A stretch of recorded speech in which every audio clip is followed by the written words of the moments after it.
Morning, my friends. Happy Monday to you. Ben and Woods, 97.3. The Fan. Great to be here. The mood in the studio is all-time high. Everyone feels great right now. Everyone's in a good mood for a Monday morning, I'll tell you that. Paulie's a little under the weather. I'm Woodsy. That's Paul Reindl. He's our executive producer. Said he woke up with a little bit of the sniffles and the cold, maybe a little cold coming on. Yeah. So I went out to the Cintas thing there. What's the first aid kit? The first aid kit. It's first aid center, it says. It's bolted to the wall. Yeah. And I opened it up. Now that sucker is damn near bare. They haven't Cintas, if you're listening, we need a refill on everything. We need eye drops. We need burn ointment. I don't know why so many people have been burned here, but there's no burn ointment here whatsoever. We're damn near empty in that Cintas thing. And I grabbed Paulie a couple of cold relief tablets that he swallowed. So maybe he seems like he feels okay, but he's just getting that little tinge of oh boy, here it comes. Yeah, it could just be the morning. You never know. Yeah, it could be. It gets better as the day goes on. Get it cleared out. Benjamin Higgins is our Secretary of Homeland Exploration. He is joining us as well. Vibes also very high with you this morning. Everyone's in a really good mood. Yeah, I feel good today. I do too. I mean, it helps that the Padres won. Yes, God our bless. hot and fresh light is on behind Paul on our YouTube chat. About damn time. I just finally figured out it's like a Krispy Kreme. Yeah. And the lights on means the Padres won. That's exactly the right. night before. And yeah, they still lost 2 out of 3. But hey, if you're going to win one, you want to start the week right, make it Sunday's game and give the team a happy flight and give us a little happier show today on Ben and Woods. That's right.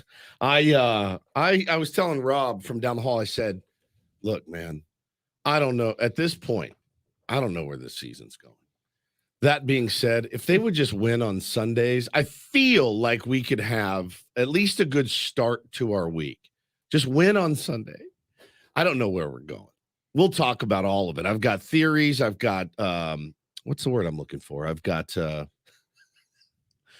what the hell is the word I'm looking for? Observations. Yes, just really tough words. Yeah, I've got words to say about the Padres. Ben, what is going on with your camera? Don't know. It looks like it's working, but I switched to something else. You switched to your laptop camera. Well, because the other one was nothing. It wasn't working anymore. So we'll figure out a break. Don't worry about it. Okay. It's tripping me out a little bit. Won't let me choose our regular camera anymore. You can watch us on YouTube. I don't know why you would want to, but people enjoy it. I've been getting a lot of comments that people really enjoy watching on YouTube. And so you can do that as well. Go to YouTube, search Ben and Woods. Of course, you can listen to us on the Odyssey app, the radio, a bunch of different ways that you can consume us, because we do love to be consumed. It's kind of why we're in this business. Consume us as much as you can.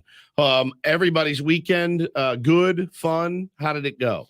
Good. Yeah, we celebrated my son's 20th birthday. 20. Went to the game on Saturday night. Unfortunately, didn't get to see him a victory, but still, it's crazy that I now am the father of someone who's not even a teenager anymore. It's nuts, man. Gone through more than 20 years of his life now. Yeah. So yeah, it makes you start feeling a little bit older when your kids are getting at that age. So here they are. I mean, at least when my son's 20, I'm going to be like 70. So that'll be a lot of fun.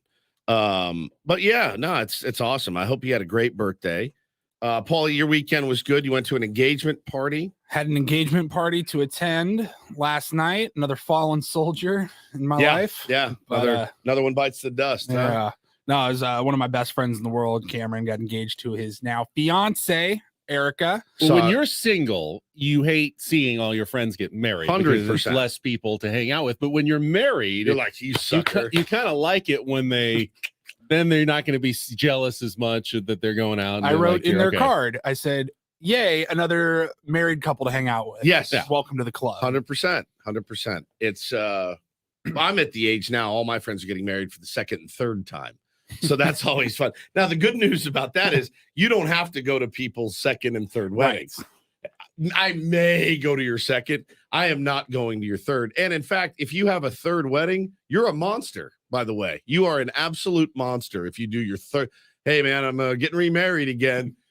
Buddy, you've been bachelor married. party. Buddy, you've been married twice. Like, I'm not going your wedding, and you're not getting a gift. I'm not getting you another Cuisinart. You have enough. Like, you already owe me an air fryer and a Cuisinart blender. It's not happening.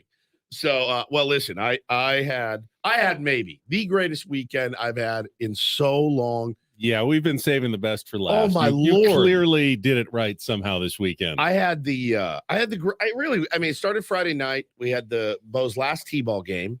He mashed. It was so much fun. I did get hit in the shin by a bat for the first time this season. I had gotten hit in the hand at practice. Kid hits one, slings his bat back and hits me right in the shin. And I was like, ah! So everyone likes to bat flip now. So he bat flipped right into his coach's leg. So that was a lot of fun. But we played a great game. The season ended. That's off my plate for a while. Fantastic. Great job, Tin Caps. I'd love to see the improvement. We've got our team party tomorrow night, which is going to be a lot of fun. And it was such a labor of love. It really was. So that was great. I had a great family time this weekend. We went on a picnic on Saturday, and then Saturday night rolled around. And your boy went out to see The Cure out at North Island Credit Union Amphitheater in Chula Vista. Went with our beloved friend Corey Stewart, just the two of us. And we go out to the show, and it's a long drive in. Oh, my God, is it a long drive in? The traffic was murder. Getting off the freeway. It's a long drive to get to Olympic Avenue, I think. And then once you get off the freeway, Probably was an hour. Got another 45 minutes. Yeah, it was gnarly. So we get in, we time it out brilliantly. 3 songs from the Twilight Sad, which was the opening band. They sounded great. And my friend works at North Island Credit Union, and she said 8:15. I know it was supposed to be 8:45. They're going on at 8:15. And we're like, huge. So get out to our seats. My beloved Hillary, who works at 91X, one of my dearest friends, she was in our row with her husband, so we got to see them. So the show starts. It's amazing. The lights. Robert Smith comes out. Now, I've seen them before, and I will say this. That man sounded like he was in his 30s, like in his prime. I think he's 67 years old. He sounded unbelievable. Perfect. Just beyond perfect. So then we're about 3 songs in, and I've got 4 empty seats to my right. And I'm like, oh, man, how could you have these seats and not show up? Well, they showed up all right. I looked to my right, and I elbowed Corey, and I go, look who's coming down the aisle. And it was Trevor Hoffman. You send a text on Saturday night. I was at the game, and I was going, I lost my mind. I could not believe it. It was unbelievable. My wife thought somebody died because I looked at my phone. I went, oh, my God. It was. So Hoffy, Brad Osmus, and their wives. So this is my favorite part of it. So he comes, I go, no way. And he goes, what's he? A big hug. And I'm like, I go, Trevor, you're blowing my mind right now. It makes sense that I'm there. It doesn't make any sense that Trevor Hoffman's there. I guess Trevor Hoffman's allowed to like The Cure too, right? But it just didn't jive with me in my brain. I mean, you're within just a few years of age. Yeah, I mean, if you like The Cure, why couldn't he like The Cure? 100%. So this is the part that blew my mind. We're sitting there. Now, again, Padres have a game. I mean, Trevor's a freaking Hall of Famer. It's not like Trevor's going to sit and freak out in front of every game like we do or like our audience does.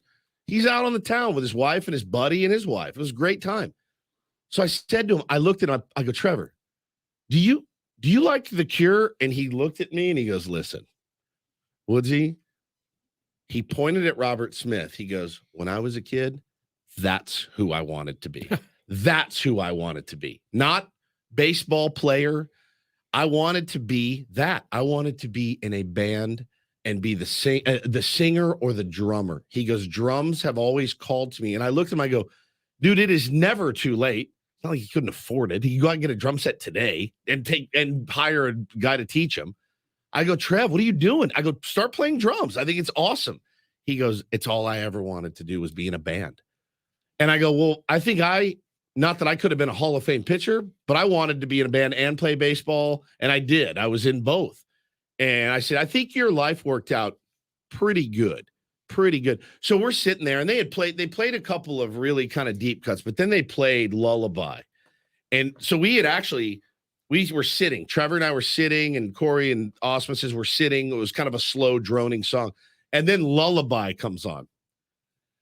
Hoffy shoots out of his seat. Is like, yeah! Like, lost his mind at this one. It was truly one of the most special nights I've ever had. Watched the whole show. They left with like literally one song left. We stayed the whole time. And it was pure magic. It really was like, I'm like, it's not even like I'm depressed that it's over.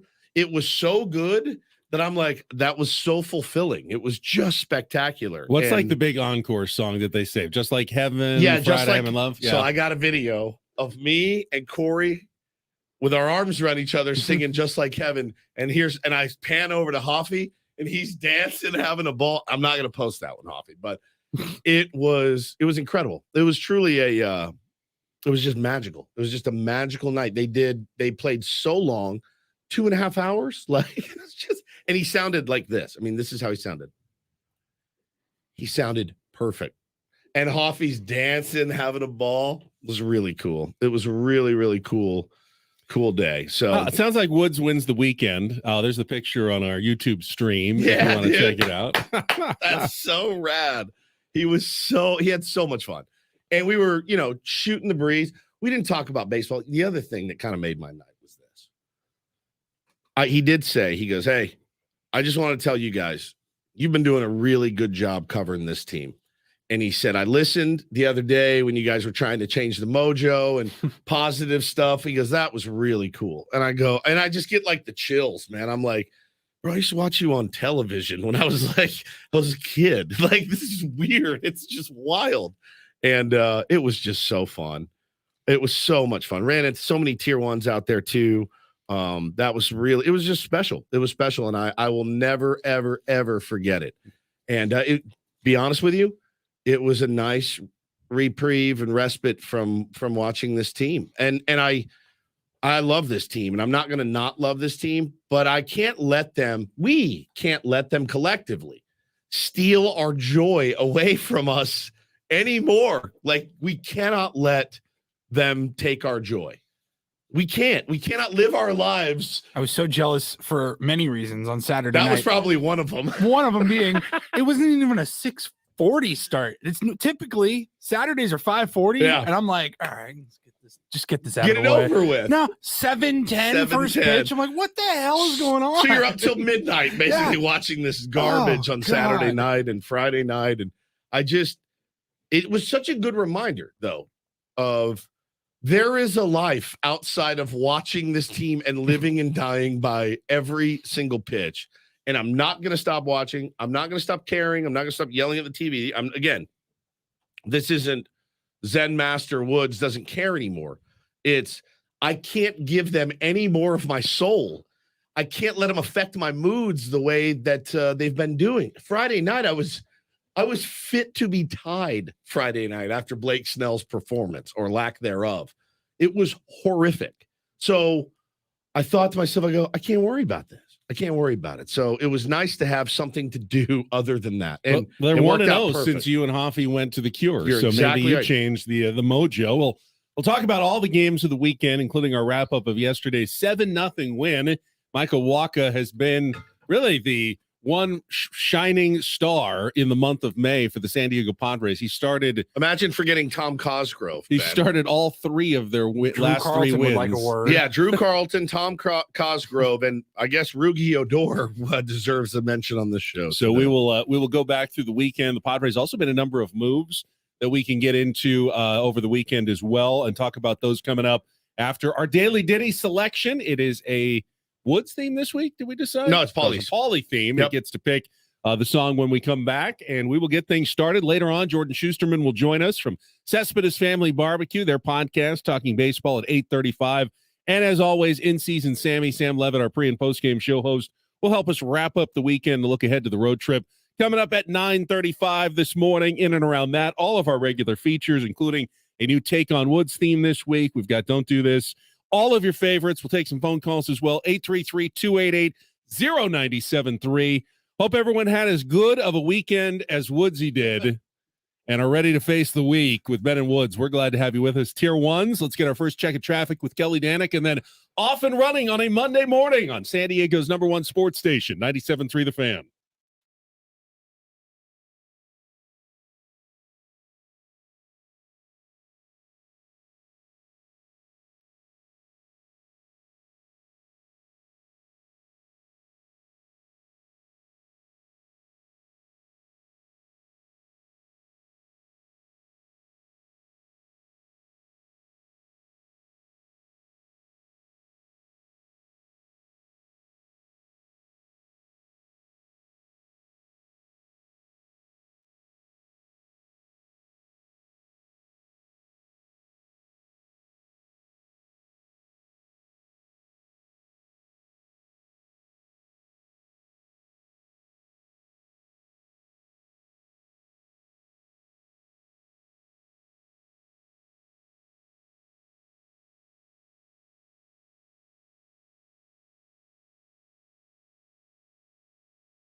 Promise this isn't a Ben selection.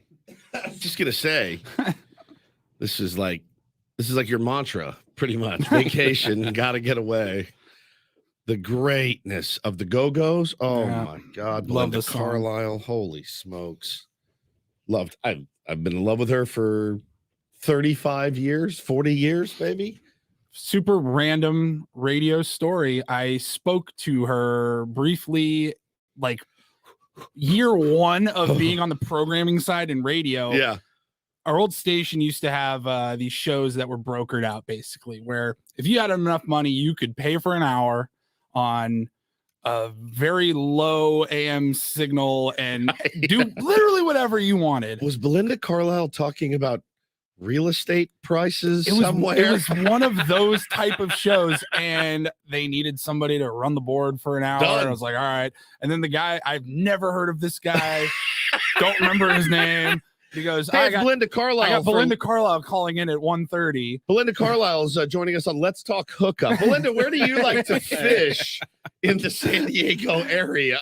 And I was just like, Belinda Carlisle? I had to call her up and talk to her for a minute. I'm like, did you save her that number? Was pretty awesome. By chance? No. All right.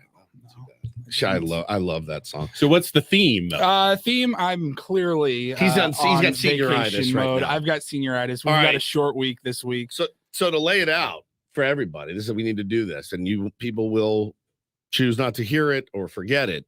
We're all not coming to work on Friday. We're all not going to be here. Then we're not going to be here on Monday. So a nice long break. 4-day weekend. 4-day weekend for us. And then Paulie leaves for Vegas Sunday morning. And he's not coming back on the show until Thursday. So Paulie's like a week off, which is fantastic. He deserves it. And I think we'll have Italian Paul. Yes. Will be in here. He's a nice kid. Does a good job. We're maximizing the long weekends. You turned it into an extra long weekend. Yeah, I don't want to hear any guff. We've pretty much all been grinding since the start of the year, though. 100%. You guys have fantasy camp. Yeah. But for the most part, we've been here for and you worked while you were there. So yeah, and I haven't been taking vacation early in the year. So yeah, we've been we're ready for a little extra long weekend coming up here, and hopefully some of the tier ones have a long weekend coming up as well. It is a real holiday on Monday, as it were. So theme is vacations, or maybe a song about a destination. Kind of open to interpretation. I left Kokomo for Ben. Thank you. The made up city destination. Made up destination. Well, unfortunately, one Padre went on a permanent vacation this weekend. Permanent. The first casualty of the struggling start for your San Diego Padres. I was like, man, he's just on the IL. No, I'm talking about Adam Engel, who got DFA'd. 6 ABs. Didn't get much of a shot. Was hurt in spring training. Never really totally got healthy. Got 6 at-bats. Bro, he had his very short time was very memorable. Why? Because of all the mistakes that he made in just a few games. He booted the fly ball at center that led to a big inning and a Padres loss. He got picked off first, tying run that time. See you later. Deuces. Dodgers will pick him up. He will hit 476 the rest of the year. Next Trace Thompson. Yeah. Fine. Somebody's gonna flip that guy and do fine. It is weird that he's the first casualty. I figured there would be casualties. I didn't think it would be. Well, you always start small and then you start working your way up. Yeah. You hope the smaller moves may have an impact, and then eventually you make the bigger moves if they're not working. Jose Azocar was activated off the injured list. Sugar, man. Brought him back when Engel I missed him DFA'd. He did get the start on Saturday night. Good energy. And look good out there. Yeah, good energy. Never going to give you any power, obviously, but he does bring good energy to the ballpark. Well, and he's gonna platoon with Trent Grisham, who that's where it didn't have to be that way, right? If Trent had performed and continued on the pace that he started the season at, Ben, I really thought. And I think all Padre fans thought, oh man, thank God Trent's, trending in the right direction. A lot of doubles, a lot of extra base hits, some home runs, playing, spectacular defense as he always does. But, yeah, it fell off a cliff pretty hard as it often does. And of course, the Padres made a couple of other injured list moves. Seth Lugo was placed on the 15-day IL with that calf strain. He got a PRP injection, try to speed the healing process. He's already throwing, apparently. So obviously, it's not an arm injury. That's the good news. Yet you don't want to bring him back too fast because you could then create an arm injury by not having the mechanics right because of the leg injury. So Ryan Weathers was recalled.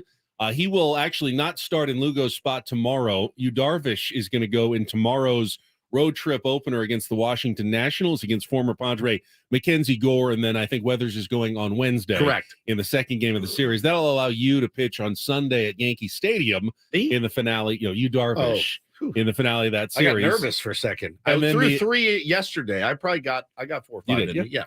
And then, of course, the big IL move, the first time since 2014, Manny Machado placed on the injured list because of the broken hand. Isn't that something, guys? 2014 is the last time that man went to the IL. Nearly a decade. Ooh, man. Without a stint on the IL. And he is not happy about it. No, he'll be eligible to return on Friday for the first game at Yankee Stadium. Doesn't mean that he'll be back. I would actually personally be surprised if he's back that fast. I mean, I think Manny in his career has hit about 650 against the Yankees. So if he is back, that's good news for the San Diego Padres because it bodes well for us. Brandon Dixon was recalled from El Paso and has obviously been inserted into some sort of platoon situation. He can play at first, moving Jake to second. Can he play at first? That's what they're trying. And moving Jake to second and Ha-Sung Kim to third base while Manny's out. I feel my heart breaks for the guy because I don't hate any player. I respect you. You made it to the big leagues. Bro, he's not a big league player. He's 4A. I mean, they're hoping he runs into a couple. He's shown a lot of power at El Paso, but it hasn't translated at all in his limited at-bats at the big league level. It didn't cost us Friday night, but that line drive that you could have caught hit him in the palm. I was like, oh, this is bad. I felt terrible for him. We've all made errors. Everybody boots one from time to time. Everybody. But it's just glaring when things are going so poorly. Glaring. You got to try to have your best 9 out there. And it definitely didn't feel that way. Well, nothing really went poorly yesterday in the series finale, and that's where we'll get started with our Padres wrap-up when we come back. A victory to salvage the series with at least one win against the Boston Red Sox yesterday. A gem by Michael Wacha and some offense in the first inning for a change. We will get to all the highlights of the Padres 7-0 victory over the Boston Red Sox when we come back. Of course, all guests on Ben and Woods appear on the Premier Chevrolet of Carlsbad fan hotline. Save money the right way with Premier Chevrolet of Carlsbad. Visit them today in the Carlsbad Auto Mall. Chevrolet, find new roads. Back with the Padres wrap-up next with Ben and Woods on San Diego's #1 sports station, 97.3 The Fan.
Water program, visit cleanwaterca.com. Let's change this to that by picking up after our pets, reducing pesticide use, and regularly servicing our vehicles. Learn how at cleanwaterca.com. That's cleanwaterca.com from Caltrans Storm Water. We have a soundbite from skipper Bob Melvin. What if I came back in from the bathroom and you two were in here sniggling, and I'm like, what are they sniggling about? We were all very excited when Rougned Odor delivered a base hit with runners in scoring position, and not just runners in scoring position, but a bases clearing double in the first inning yesterday. Every Padres fan was thrilled. Bob Melvin may have found it to be an erotic experience based on the soundbite we got from Bob Melvin. Wait till you guys hear sexy Bob Melvin. You're going to lose your mind. But we'll get to that after our Padres wrap up of the highlights of yesterday's 7-0 win. Do that after a check of traffic here on 97.3 The Fan. From the premier Kia of Carlsbad Traffic Center, part of the Premier Auto family, here's Kelly Tannick. Traffic is sponsored by the San Diego County Sheriff's Department. You guys are getting reports of 2 separate crashes involving motorcycles. One of them is on the southbound side of the 5 before the Coronado Bridge. Appears to be blocking the fast lane. And in the North County, southbound 15 at Gopher Canyon. Crash involving a car and a motorcycle. It's got the 2 left lanes blocked. The San Diego County Sheriff's Department is working hard to keep San Diego safe and is now hiring. The Sheriff's Department offers rewarding careers with growth and has an opportunity for anyone with integrity that wants to make a difference. Go to joinsdsheriff.net to learn more. That's joinsdsheriff.net. I'm Kelly Danik with Ben & Woods, San Diego's #1 sports station, 97.3 The Fan. I love winning, man. I love winning. You know what I'm saying? It's like better than losing. Miss any of yesterday's Padres game? Did you catch a game last night? Well, we've got you covered. Thank you. It's the Padres Wrap-Up with Ben and Woods. Let's go! It's our house right here, baby. Presented by Hamul Casino. With thrilling slots and tables and all the best rewards, Hamul Casino has all the fun you're looking for. Hamul Casino, fun above all else. On 97.3 The Fan. That is the ball game, and that is a winner. This about damn time. Kluber now set. A look at Fernando. Here's the pitch. Carpenter takes low ball 4. That'll do.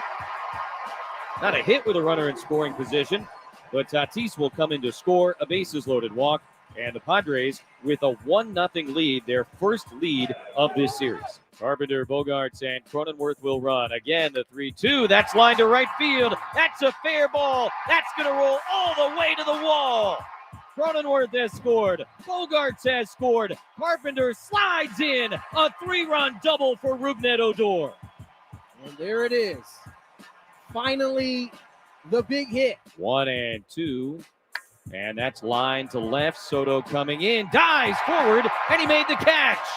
Juan Soto took an extra moment to measure it up. Decided it was worth the risk. And that's the first out here in the second inning as we hang a star for Juan Soto.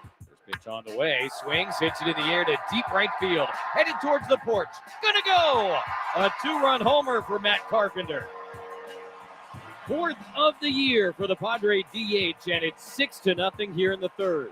Pitch on the way, line the other way, and a base hit again for Odor down the line. Tapia has to let it go all the way to the wall. Grounding third, heading home is Kim. He's gonna score without a throw. An RBI double for Odor. He's driven in 4, and the Padres lead it 7-0. Reyes waits. Here's the pitch from Hader, and a bouncing ball up the middle. It'll be handled by who else? Rougned Odor. Long throw to first is in time, and the ball game is over. As is the losing streak. A much-needed and feel-good win for the Padres here this afternoon over the Boston Red Sox by a final of 7-0. Huge day for Odor, who drives in 4. Matt Carpenter also 3 runs batted in as they support Michael Wacha, who threw 6 shutout innings, and the Padres snapped their skid. I mean, I didn't realize our last win was when Wacha pitched last time, so pretty good. He's got basically all lefties in there against him, and you look at his numbers, been really good against lefties, but each and every game that something like that goes on, you go out there and you pitch hoping that you can keep them limited because of what we've been doing offensively. And then obviously the first inning was huge for us, and the Odor hit in particular. It's like I've been telling you guys and our audience for months now. Just relax. Rugi Odor is going to get it figured out. I've been saying it like a mantra that, when you have a veteran bat off the bench, he just needs some ABs. He's going to come around. I've been telling you guys. I feel vindicated a little bit. You laugh. I mean, Odor has always been an everyday player for the better part of his career. Yeah. This is the first time he's had to figure out I'm playing, but only maybe a couple times a week and pinch hitting. And that's got to be a difficult adjustment period for a veteran. He's 29 years old. I like how, it's comparative because all the Padres have been struggling. I like what I've seen with some swings the last week or so. You have been talking about his swings and the quality of ABs for the last probably 10 days. Not a lot of them translated into hits, but yesterday, again, the top of the order did let 1 for 14 or something, 1 for 17. They did nothing. And the fact that Carpenter and Odor can come in and get you 7 runs is pretty solid. And then I'm not predicting a big week here for Odor or anything. He happens to own Corey Kluber. His numbers against him were insane. Didn't take a genius to put Rougned Odor into the lineup yesterday. Bob Melvin did. It paid off in the first inning. And the Padres have been so starved for a big hit that even a manager like Bob Melvin, who has seen it all, it was a notable experience in the series. Sexual, if you will. Yes, in the series, Padres went 1 for 19 with runners in scoring position. That was the only hit of the entire series by the Padres with a runner at either second or third base. I've never been more triggered by 4 letters grouped together in my life than RISP. Never. When I see it, I'm like, yesterday was a good day. They won 7-0. They went 1 for 10. 1 with for runners 10 in scoring position. It's still a massive problem. Massive. But sometimes one big hit can certainly change the feeling. And let's just say that Bob Melvin, when he was Bob Scanlon asked him post game about that hit, and you can hear in his voice how gratifying it was. Pleasurable. And how big was that hit by Rougned, obviously? Oh my God! There's been some big hits. That one that was an icebreaker for us. The comparison. Can we get this man a few more of those? Yes, please. He shouldn't have to go 4 or 5 days in between the relief of seeing his team get a hit with a runner in scoring position. That is the pent up frustration of a manager waiting to see some, release from his team out there. I picture Bob Melvin getting that question, wearing nothing but a robe and smoking a cigarette when he answered. Oh my God. And how big was that hit by Rougned, obviously? Oh my God. My favorite thing. It reminds us, of course. Oh my God. Of our own beloved Benjamin Higgins. Oh my God. Very similar, actually. Oh my God. I was talking about the Masters. Oh my God. He was talking about a hit with runners in scoring position. Very my God. All right, wait for it. Oh my God. That's both of them. The same guy. Oh my God. Paulie, that's so genius. I'm dead. I am dead. Oh my God. He's like, oh my God. Oh my God. I love it. Do you know that he would slit our throats if he was listening right now? We are dead. We are dead. Thank God they're on the road for the next 4 weeks. No kidding. Oh my God. Oh my God. Hey.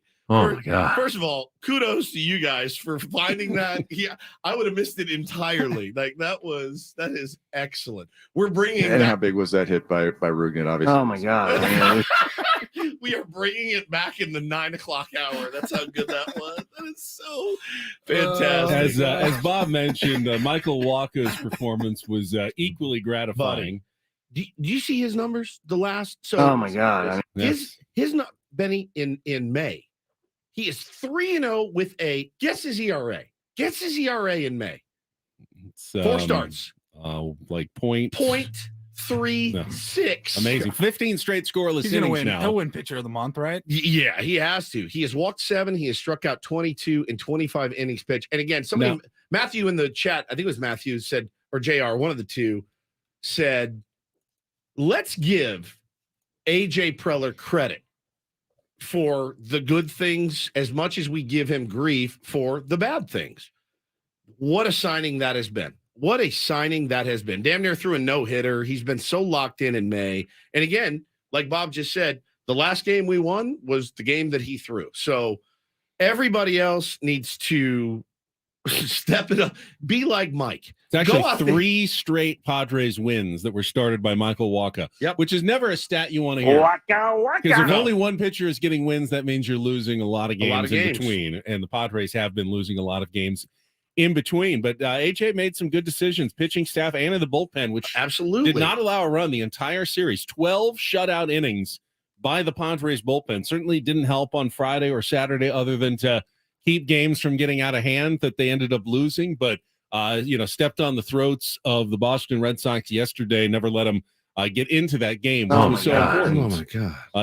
You worried that, hey, don't let them get a chance to get into this game and steal it from you. That could have been devastating. They never did. Bullpen did a phenomenal job. And not just Josh Hader, who's been, Josh Hader for the most part, other than the home Just run by haven't Mookie seen Betts. him Just don't see him much. Weeks. But, the guys that we even hadn't heard of in spring training, Tom Cosgrove and Drew Carlton. Yep. I can't even remember his name. They've all been really, really good in the Padres bullpen this season. A lot of credit to Niebla, a lot of credit to Ben Fritz. Those guys out there really such dedicated. I know Ben pretty well. That guy wants to win more than anybody on that field, man. He really, really does. And what he's been able to do with his guys in the pen has been outstanding. Our bullpen has been outstanding. The starters right now are leaving a little, little left. What's the freaking phrase? I'm losing my mind. There's to be desired. Something left to be desired right now. And we'll talk about the other 2 starts this weekend, which were not good. They just weren't good at all. And getting holes early and lost both of those games. But Michael Wacha, what a revelation he has been. You want to ride that hot hand as long as you can. I hope it lasts forever for Michael Wacha, but the other guys need to step up. And obviously the offense is still completely broken. I mean, they really are completely broken after what we saw this weekend. And 1 hit in how many ABs? 19 chances with runners in scoring position. I mean, look, glass a quarter full. You salvaged 1 win, but man, it's really tough sledding. And I look at it both ways. That win did not solve any of the issues that the Padres still have offensively going forward. However, it also shows you how easy it is for the Padres to put together a win. You get a little production, a big hit or 2 out of the bottom of your order, a Matt Carpenter home run, and Rugier Odor 1 big hit. Yep. And you don't even need your big guys to produce. You start doing that, and the top 4 guys are, even reasonably hot. Padres would be almost unbeatable. You look at the games this month. I was going back through it all yesterday. If you look at what the pitching staff has allowed in the month of May, run-wise, they've kept the Padres in nearly every game. They've allowed 3, 2, 1, 2, 2, 5, 1, 4, 5, 4, 4, 4, 0, 5, 4, 6 on Friday, 4 and 0. I mean, if you're an average Major League Baseball team scoring about 5.5 runs per game, Padres could be on a massive winning streak right now based on the pitching they're getting. It would have been what we thought it was going to be. Right. That's exactly what we thought was going to happen. Yeah. With a predicted best offense in baseball, as ESPN and others had the Padres. If your pitching staff is really never given up more than, 2, 3, 4 in most games, 4 at the most with like a 1-5 and 1-6 thrown in there. And you can win those games too with a good offense. Padres could be close to undefeated in the month of May with a decent offense right now. Not even an outstanding offense, just a top 10 offense right now could have the Padres absolutely rolling with like a 16-2 record in the month of May. It's a broken record, but that's the most frustrating part for the fans and for us and for the players as well. There's no doubt. That's the most frustrating part is, again, the 1 hit away seemingly every night. Now you're going to have your clunkers, you're going to have your turds. Friday night was a massive turd.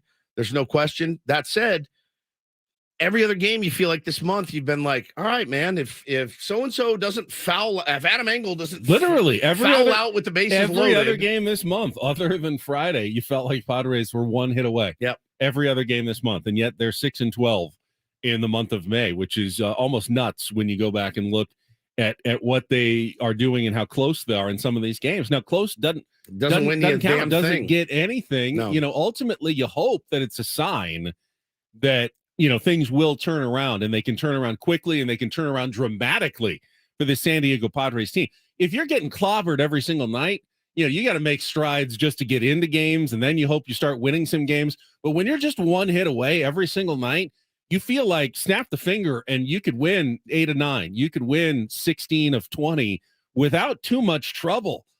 You just need to start hitting. And yesterday was an example of that you don't need huge stuff out of Tatis and Soto and Machado and Cronenworth every single night. Bogarts, you just need 1 or 2 hits from those other guys occasionally, and it'll make a huge difference. Yep. All right, we're going to take a timeout, top of the hour. We'll come back, look back at Saturday's loss to the Red Sox, and then we'll play Take on Woods, our new theme this week, a chance to qualify for a trip to Las Vegas, coming up next on San Diego's #1 sports station, 97.3 The Fan.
with us to start a new week. Padres coming off a 7-0 win over the Red Sox, but it wasn't a picture-perfect weekend by any stretch of the imagination. For the home team, I was at Saturday night's game celebrating my son's 20th birthday. He really wanted to see a win. He's living and dying with this team. I'm so excited that, he's gotten into it so much, and we talk about every single game, watch them together when we're at home. It's the best. It's a great experience. Does he rifle questions at you like 7,000 in a row like my son does? No, he's not 5. Why is he doing that? Why does he wear that glove? Does he not have batting gloves? Why doesn't he have batting gloves? What's the count? What's the inning? Top of the third? I'm like, oh my Lord, but honestly, he's like me. So we're just throwing little factoids back and forth at each other throughout the whole game. Oh no.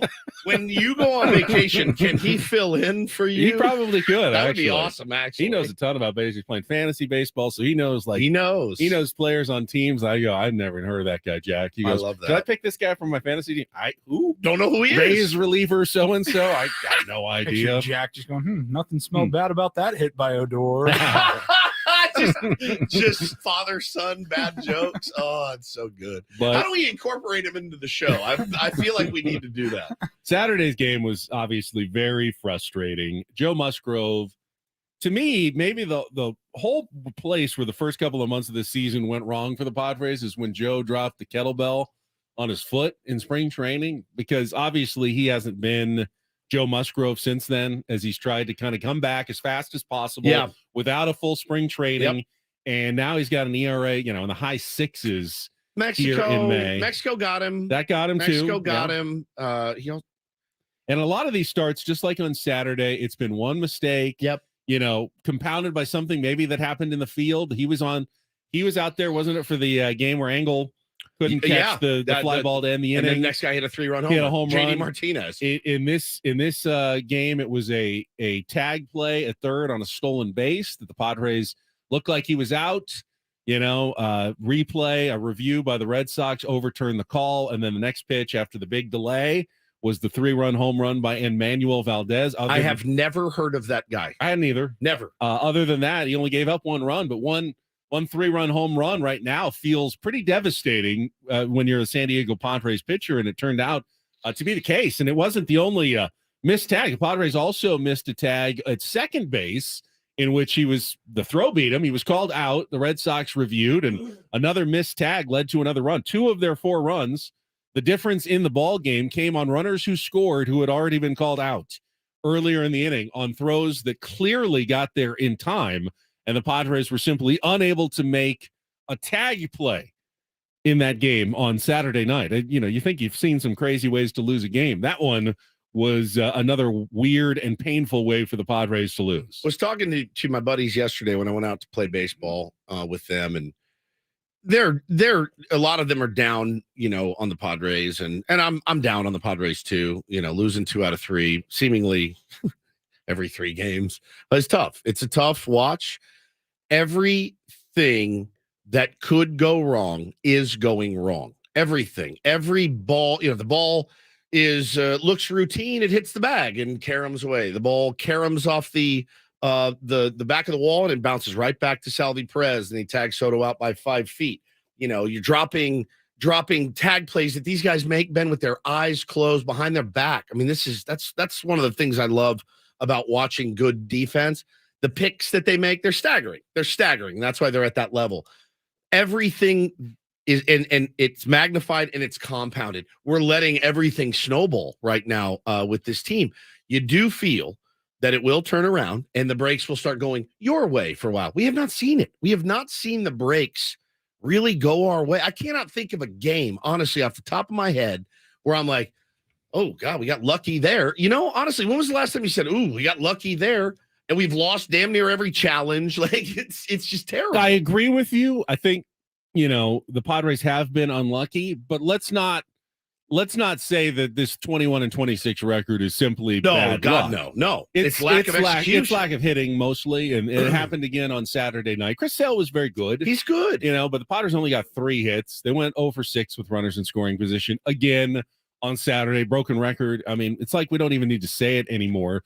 But they did not hit on Saturday night. That's the reason they lost the game more than a couple of tag plays and calls that didn't go their way on replay.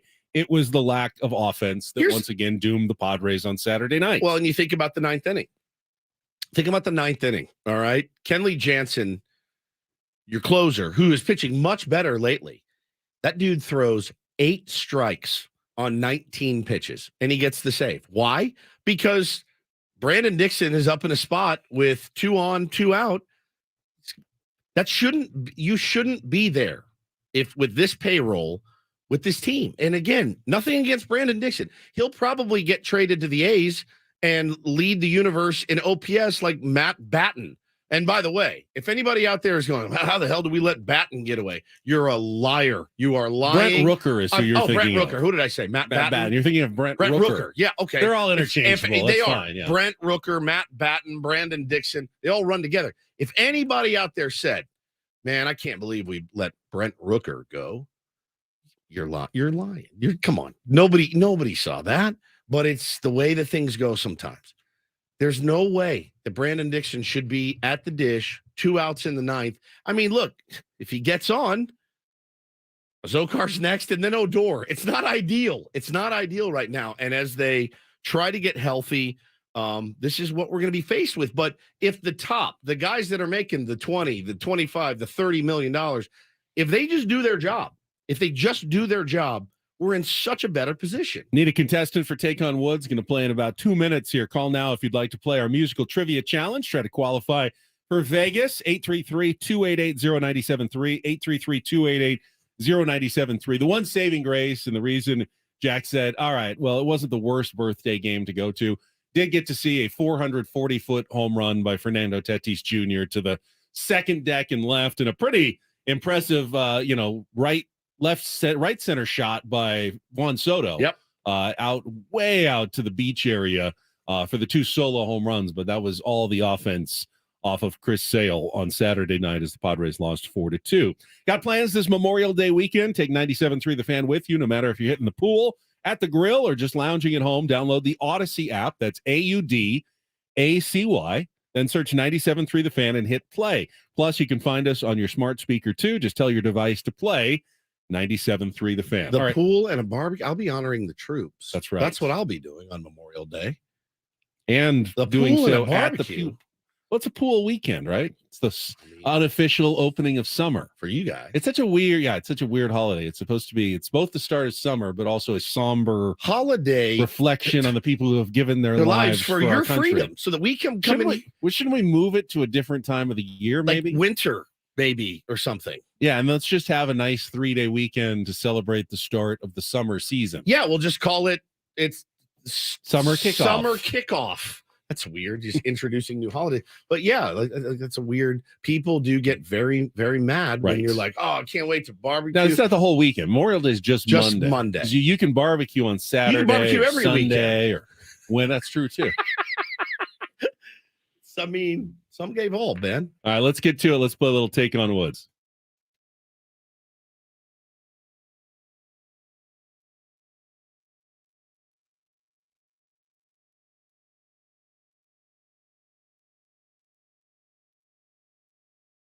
All right, let's go with Steve.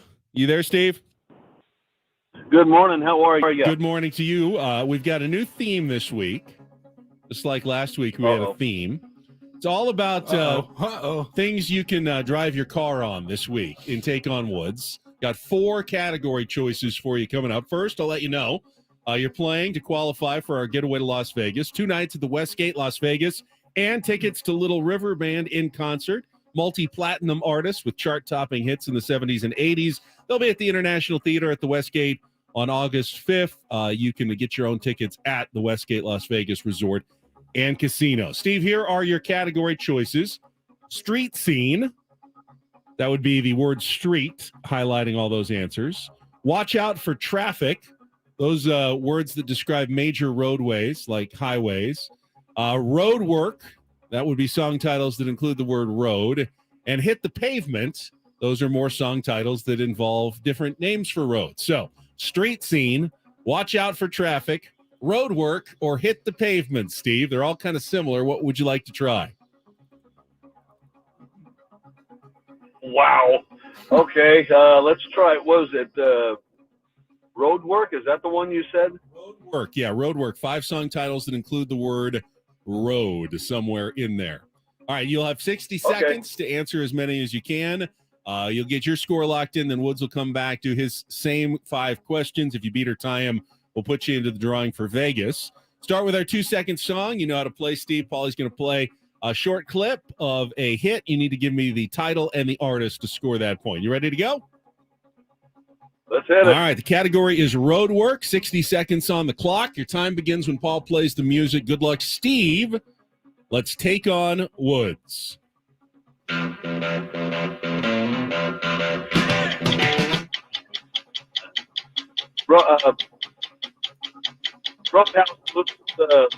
Doors? Correct. Margie Hendricks sings the female part of which 1961 signature hit for Ray Charles.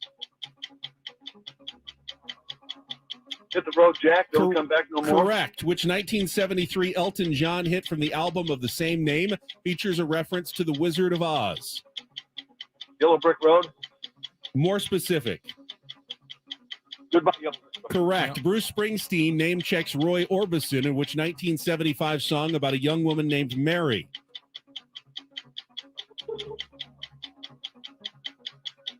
Pass. Which song by John Denver is an unofficial anthem for the state of West Virginia? Country Road, Take Me Home. Reverse that, and I'll give it to you. Yes. And then Bruce Springsteen name checks Roy Orbison in which 1975 song about a young woman named Mary? Time is up. You did get 4.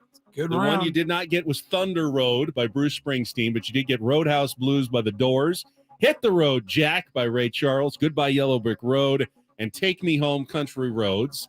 Let's bring Woods back in. Hang on the line there, Steve. See if your score holds up. All right, 60 seconds back on the clock. Woods doesn't get the category. Makes it a little tougher for him. Your time starts when Paul plays the music. Good luck, Woods. Let's take on Steve. Roadhouse Blues, The Doors. Correct. Margie Hendricks sings the female part of which 1961 signature hit for Ray Charles? Pass. Which 1973 Elton John hit from the album of the same name features a reference to the Wizard of Oz? I guess that's why they call it the blues? Incorrect. Oh, Bruce no. Springsteen I know name this checks Roy Orbison in which 1975 song about a young woman named Mary? Born to Run. Incorrect. Which song by John Denver is an unofficial anthem for the state of West Virginia? Take Me Home, Country Roads. Correct. Margie Hendricks sings the female part of which 1961 signature hit for Ray Charles? What was his signature hit? All I can think of is that Kanye song sampled him. This is gonna kill me. Toast. I'm out. All right, it's a 4-2 win for Steve. Hold on. It was Goodbye Yellow Brick Road. It was. I had no idea what the category was. I thought it was blues. It was Road. Roadhouse Blues. All right, hang on. Goodbye Yellow Brick Road. Road. Take Me Home, Country Road. So now that you know it's Road, Bruce Springsteen, Roy Orbison, girl named Tobacco Mary, Road. Thunder Road. Thunder Road. You don't like Bruce Springsteen very much. Really, Now how about really Ray don't. Charles? Hit With the woman the road, singing Jack. Yeah, Son there of you a go. But bitch. Steve, congratulations. You are a winner. Hang on the Good line.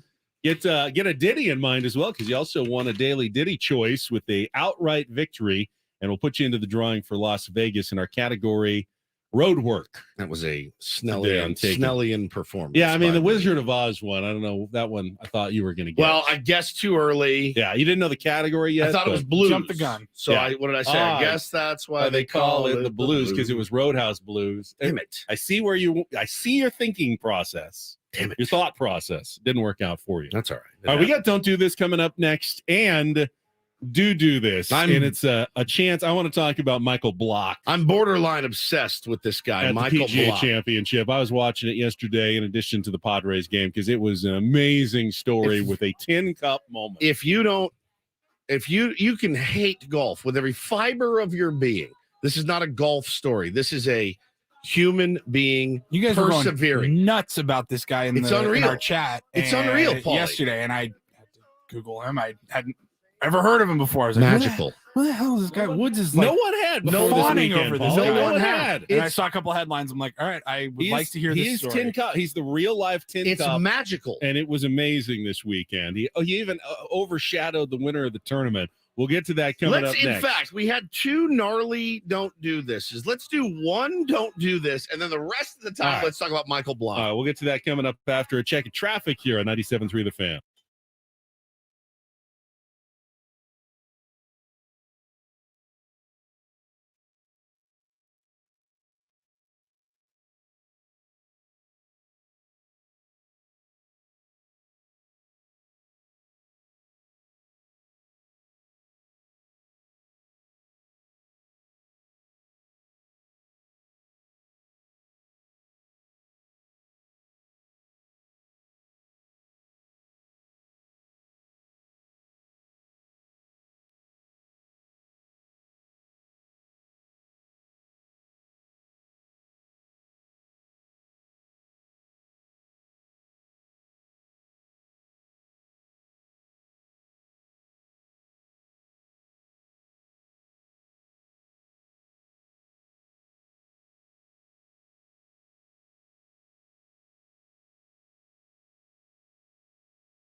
Don't do this.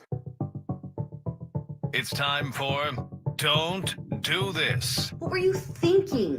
3 stories from the world of sports that make us all shake our heads. Why? How many times do I have to tell you? I'm sorry, I fudged up, guys. You idiot. You moron. The apple sometimes does fall from the tree. Don't Do This Do not tweet that. with Ben and Woods I like a Nickelback song or two. on 97.3 The Fan.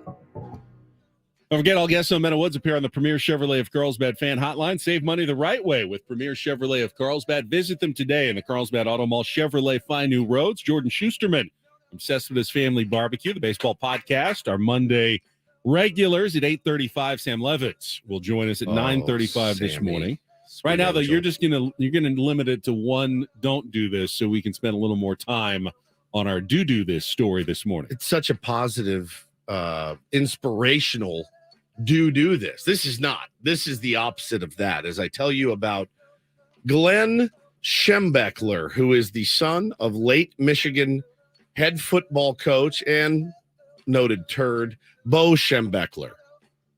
Ben, he got the job at Michigan. Wonder how he got that. He got the job as the recruiting coordinator. He got it 3 days ago. Yeah. 3 days was his tenure at Michigan, assistant director of recruiting. 3 days. Tommy Bull of recruiting. Yes. People went through his Twitter and started to notice that his likes on Twitter decreased by about 2,000. So he went into his Twitter and started unliking. Well, Twitter lives forever, as you guys know. And as I used to know, it lives forever. They found the things that he was liking, and it's about as gnarly as it gets, Ben. He was liking things like multiple offensive and insensitive posts, including several tweets suggesting slavery and Jim Crow were positive things for the black community because it would help strengthen black individuals and families. And That's certainly a take. That is something, really, really something. His likes went down from 23,000 to 21,000, but the damage had already been done. They found out. Everyone screenshotted it, was tweeting the university, et cetera, et cetera, et cetera. And he lost his job after 3 days. He is out of a job. Now you were a Notre Dame and are a Notre Dame fan. So Bo Schembechler, his dad was enemy number one. God, in that rivalry. My dad, who's like pretty calm. He's a pretty calm guy. He's kind of the opposite of me. You know, the funny thing is, the one of the vitriol my dad has for Bo Schembechler is at 100. You know, he had some success, obviously, as the Michigan football coach. They made him the athletic director, and one of his most famous, positive stories was firing Bill Frieder to make Steve Fisher the head coach right before the NCAA tournament. And Fisher, of course, won his first 6 games and a national title. Very famous quote: "A Michigan man will coach Michigan." Yeah. The irony there is, because it's one of Bo Schembechler's most famous quotes, and it worked out very well for Michigan. One of the people who totally disagreed with that was Steve Fisher, who he fired his one of his best friends in the world, didn't think that it was justified. He stepped in, obviously, and took advantage of the opportunity and turned it into an amazing coaching career. But even Steve Fisher didn't really agree with the decision of Bo Schembechler at the time to get rid of Bill Frieder right before the NCAA tournament. Yeah, it's pretty gnarly. But yeah, he said he did apologize. He admitted to being flippant on Twitter. And but those are certainly some inflammatory tweets. All right, let's get right to our do this story. Yes, this is phenomenal. DD. All right, walk me through. You didn't know anything about this guy either. No one did before this week. So Brooks Koepka won the PGA Championship yesterday, 5th major title. Boy. And despite the incredibleness of winning 5 majors, only Phil and Tiger have done that in the last 30 years. Really, the story was Michael Block. Michael Block is a real-life tin cup. The PGA Championship always allows, I think it's 20 PGA pros, not not touring pros, not, professional teachers, golfers, but guys who give lessons at clubs, at driving ranges, wherever that are the PGA of America. Yep. They play a tournament, and then the top 20 qualify and get to play in the PGA Championship every year. And Michael Block was one of those qualifiers, but these guys usually miss the cut by quite a bit. They're just not quite as competitive as the guys who play for a living every week on tour. Block, though, is a pretty good player. This is the 5th time he's actually qualified. Had never made the cut before, so no one had really heard of him. He's a pro at a club just about an hour north of here at Arroyo Trabuco Golf Club in Orange County. He's the head pro. Gives lessons for $125 an hour on the range. $125 a pop. Has been doing this for a long time. And he had a great first couple of rounds, shot even par both of the rounds. In the cut, in contention, was in the top 10. Got paired on the weekend, starting to get some attention during the tournament. For the record, guys, in the 105 years of the PGA Championship, no PGA professional, club pro like him, has ever finished in the top 10. Ever. And they have plenty of guys who get to try. It's never happened. So he shoots another 70 on Saturday, and he's still right there. I think he's like tied for 8th going into the final round. Gets the news you're going to be paired with Rory McIlroy on Sunday, which is a great pairing because Rory's a good dude. Yeah, he's a good dude.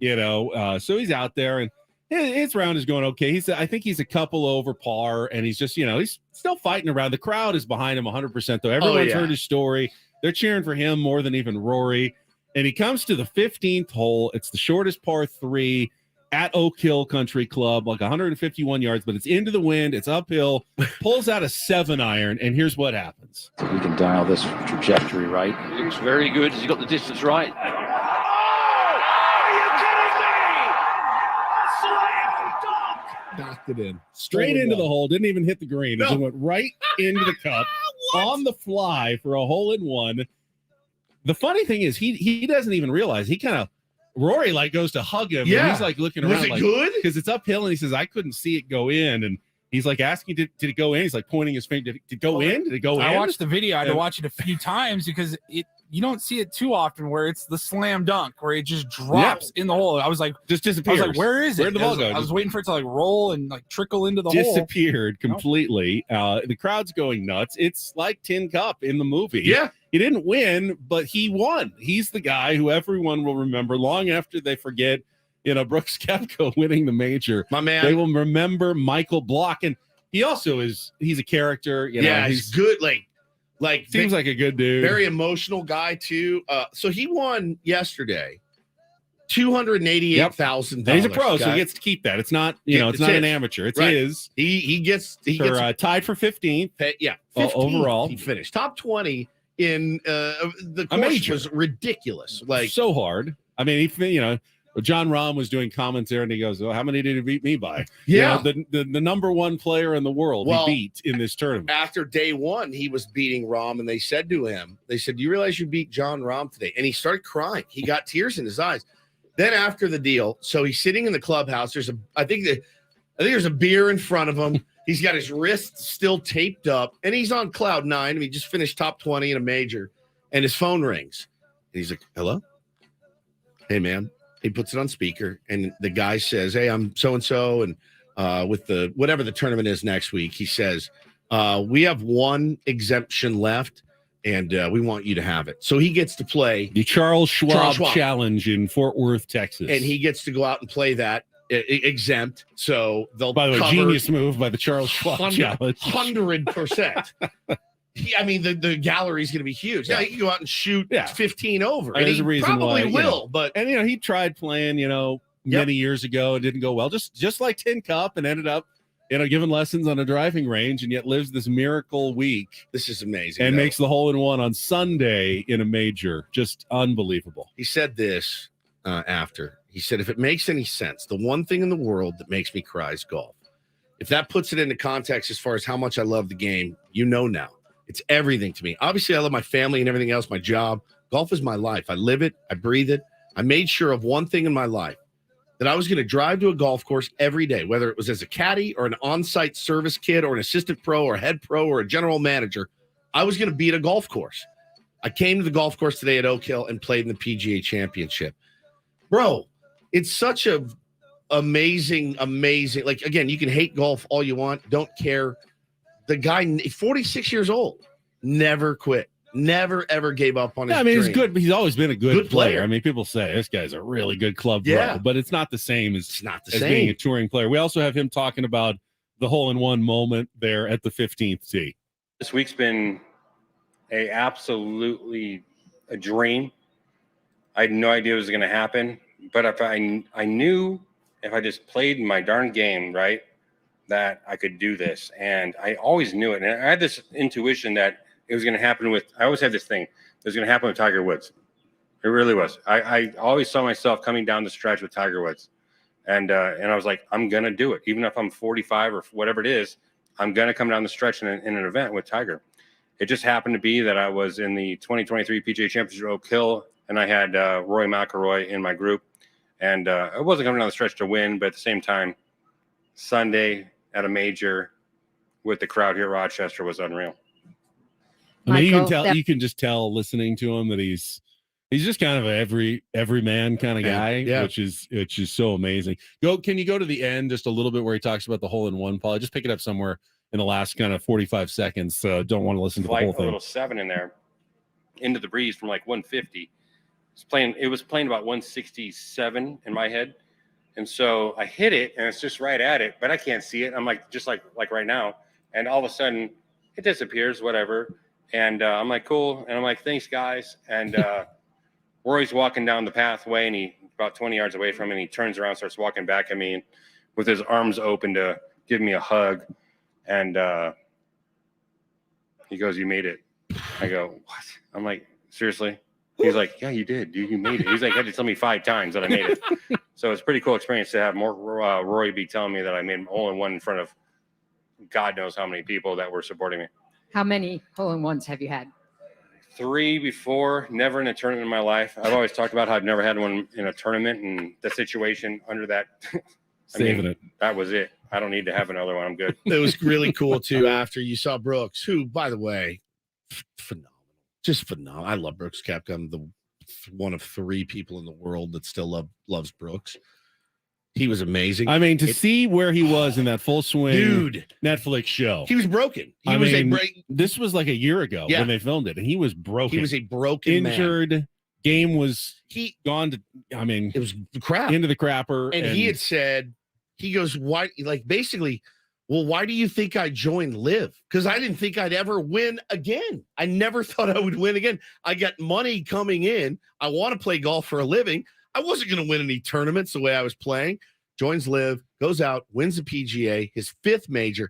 But the coolest moment was him hugging Michael Block after. Brooks walked up and was like, "Dude." He goes, "I hear you're buying drinks. I hear you're buying drinks tonight," which was phenomenal. What a great weekend of golf, and what a great story about being resilient and having a little luck go your way too. And that's don't and do this for a Monday.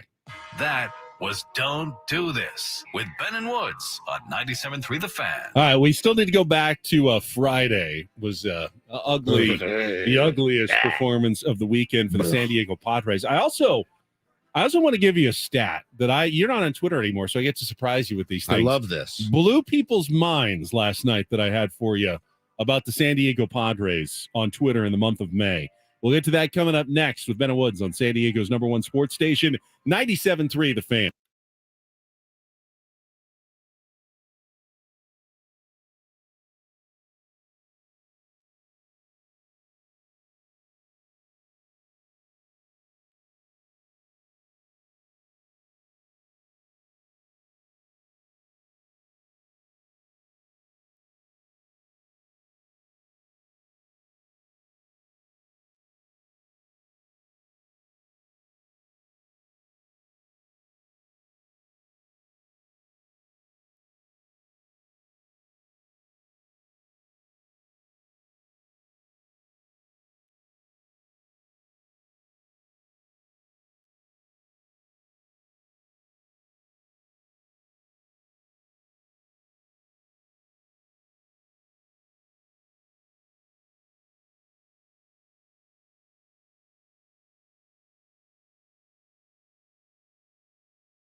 Sauer 97.3 The Fan is brought to you by Big O Tires. Summer's coming. You may be ready, but what about your vehicle? Our friends at Big O Tires can help. Right now, get a full synthetic oil and filter change, just $69.99 for your nearest neighborhood Big O Tires location. Visit bigotires.com. $69.99. That's like $300 less than I pay for my oil and filter change when I go get mine done. Woods always has stories about overpaying for things. I don't all the time. That was a secret. I didn't say what it was. Well, could have been an oil change. No, it was a ride home from the Cure. You don't have to say how much you paid. Let's just say that I would have come and gotten you for less than you paid to get home. It was call me next time. It was a truly. I'll even put little water bottles in the back of my car. I'm fine with that. This SUV had none of that. It was a staggering amount that me and Corey split. It was staggering. You had to get home. I still got home at midnight. They got to figure that out down there. I like that place. It's a great venue, but holy smokes, is it tough. All right. I'm going to give you my staggering stat that people on Twitter could not believe last night about the Padres in the month of May. We'll also talk about Friday night's Blake Snell loss to the Red Sox right after a check of traffic here on 97.3 The Fan. From the premier Kia of Carlsbad Traffic Center, part of the premier auto family, here's Kelly Tannick. Traffic is sponsored by Insperity. Problems in the North County. Got a collision on westbound 76 at Coldgrade Road. It's being cleared over to the right shoulder. Southbound side of the 15 past the 76. Accident over the right shoulder. And we still have this accident up ahead near Gopher Canyon. Car and motorcycle involved. That's been cleared into the center divide. Providing scalable HR services, access to better benefits, payroll, and HR technology for over 35 years. Insperity's mission is to help businesses succeed so communities prosper. Insperity, HR that makes a difference. Visit Insperity.com. I'm Kelly Danik with Ben & Woods, San Diego's #1 sports station, 97.3 The Fan. Guys, I fudged up a little bit. Sorry, guys, I fudged up. Paul does Sorry, a lot. guys. I can understand. He's got a lot of sometimes spinning plates. Drops a ball every once in a while. So we had our Take on Woods winner, and then right into a commercial break. You guys had a spot. We had to get ready for Don't Do This. Steve in Marietta, I think it was, who won. If you're listening, call us back. I forgot to get your daily ditty, get your information. If you don't want to give us, you don't want to take a daily ditty, that's fine. Now, Also, you won. You kicked Woods' ass. Yeah, you he deserve smoked it. me. He smoked me. Just call back. Call us back. Get all your info, and We'll keep an eye out for you. Yeah.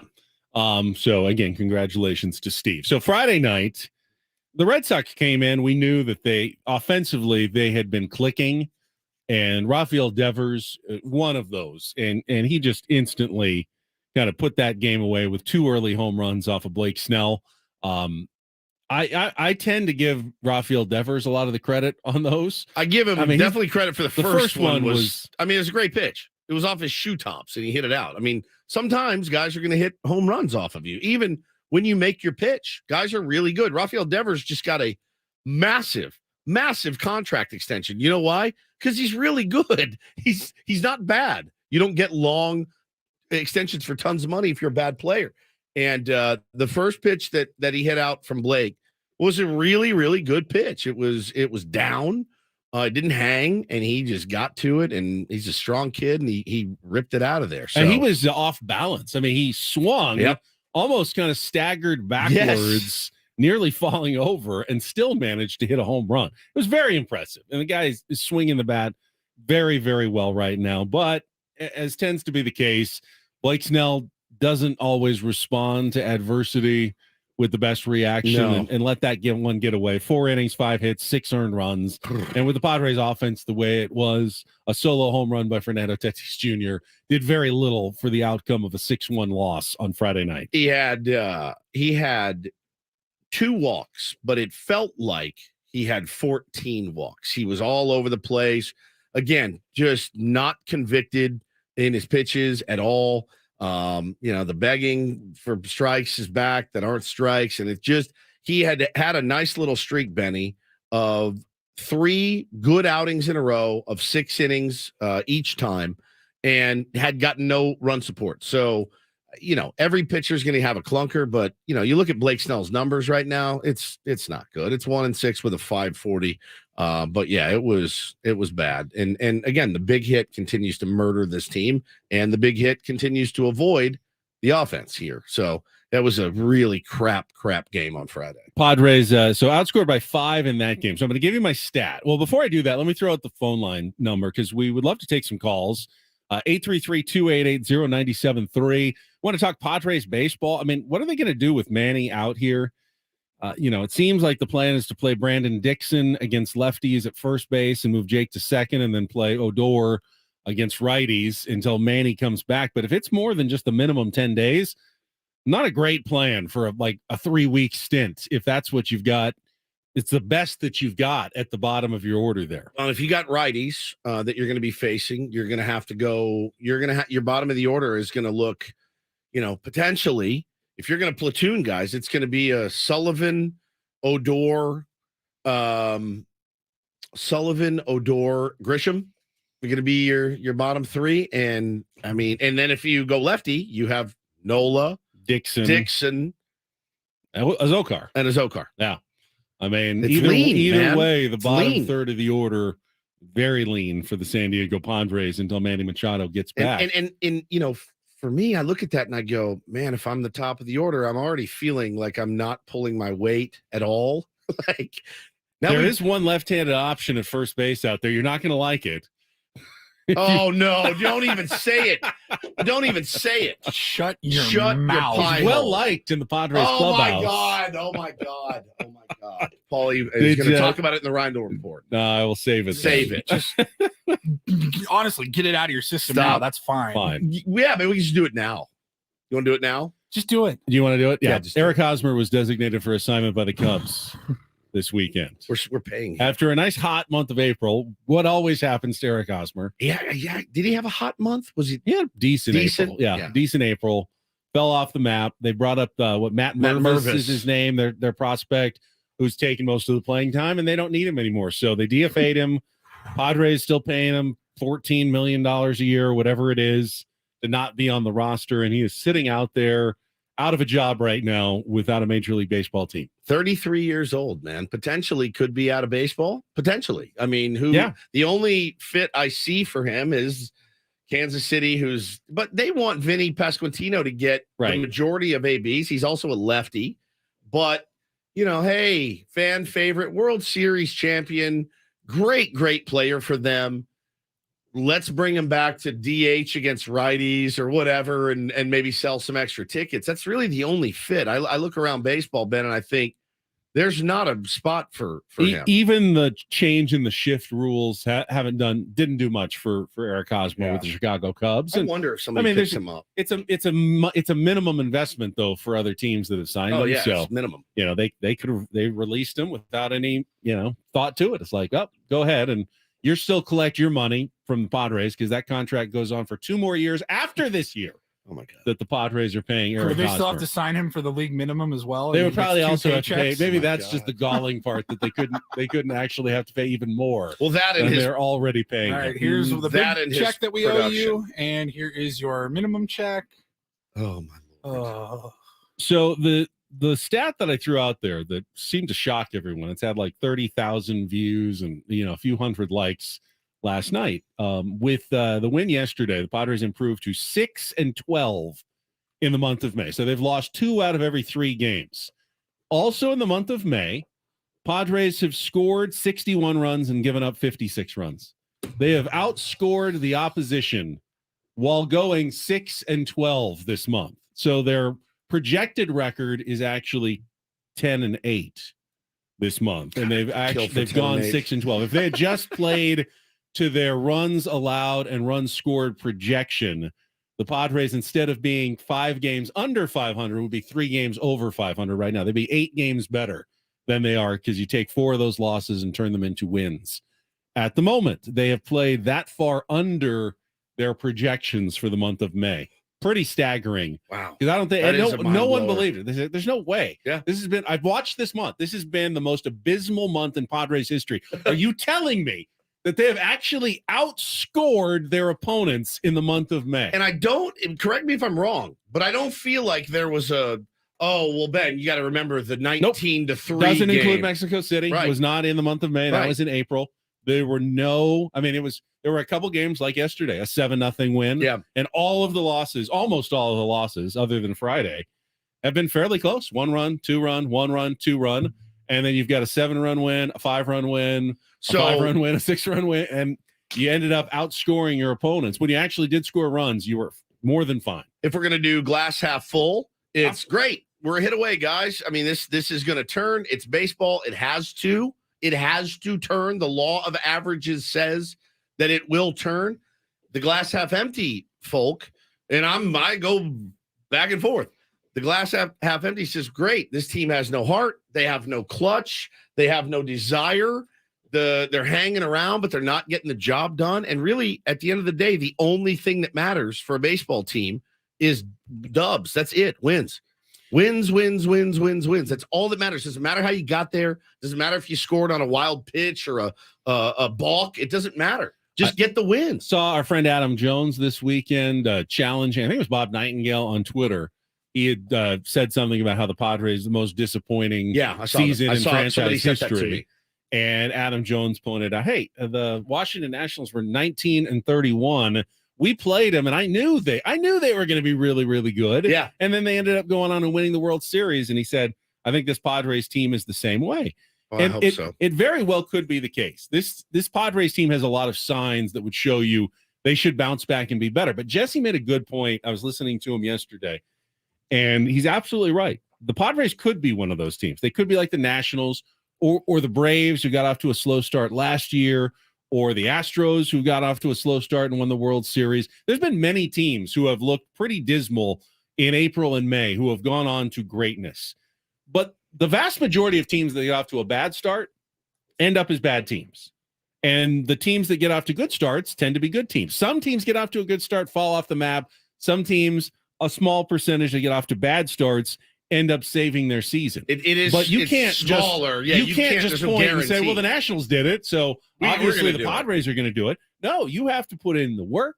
You have to figure things out. You have to turn things around. The Padres, both the numbers and the quality of their players tell you it is absolutely possible. Yeah, they can do that. And AJ but don't just assume it's going to happen. And I hope that Bob Melvin and the players, they know they can't just assume it's going to happen because, hey, we're good, guys. It doesn't work that way. You got to execute on the field. Yeah, no doubt. I do want to take some calls today. So fire us up 833-288-0973. See where we got you guys like a half are hour before Jordan joins us. Yep. So this would be a great time to get in. 833-288-0973.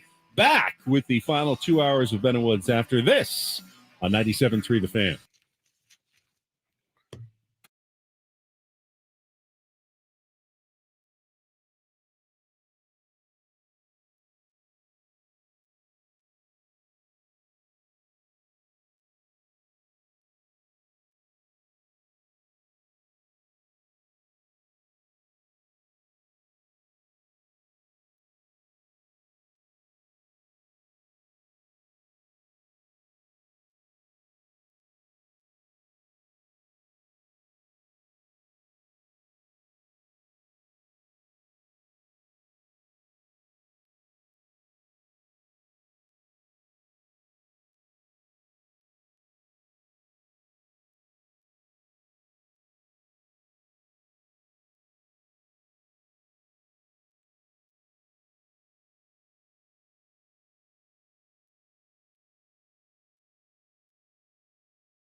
All right, my friends, we are halfway home on a Monday, May 22nd. I'm ready to turn the page on May as a San Diego Padres. So my dad, a noted Yankee fan, Gary Woods, just texted me. He goes, you guys can have Aaron Hicks. Pass.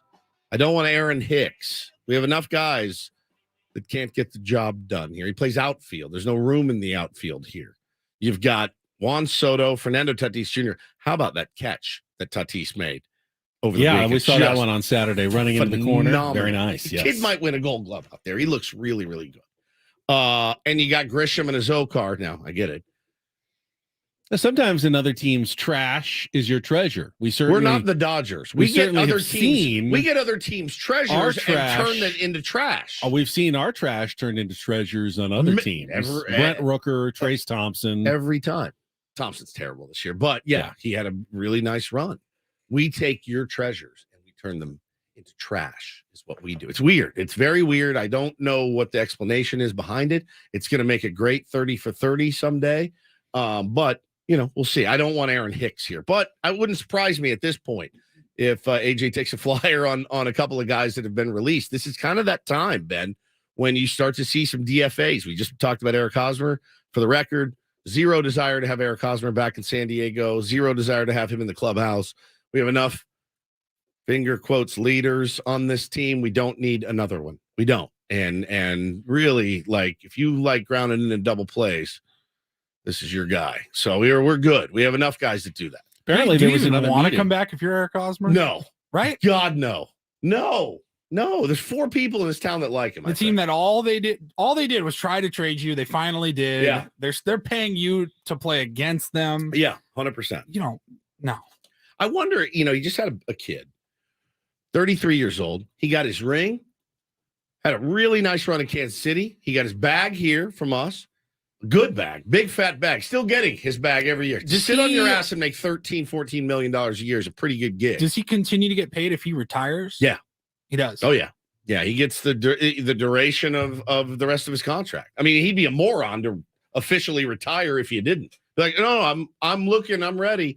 It's just I was talking to some friends about it over the weekend, and listen, I was fired up when he came here because I wanted the Eric Hosmer that I saw in Kansas City. And listen, to his, I guess, credit, when he got here, there wasn't much. There wasn't much to work with. There wasn't much pitching wise. There wasn't much offense. He probably tried to put this team on his back. It didn't work. The things that I've heard about him over the years, again, not from players, every player to a man loved him. Best teammate ever.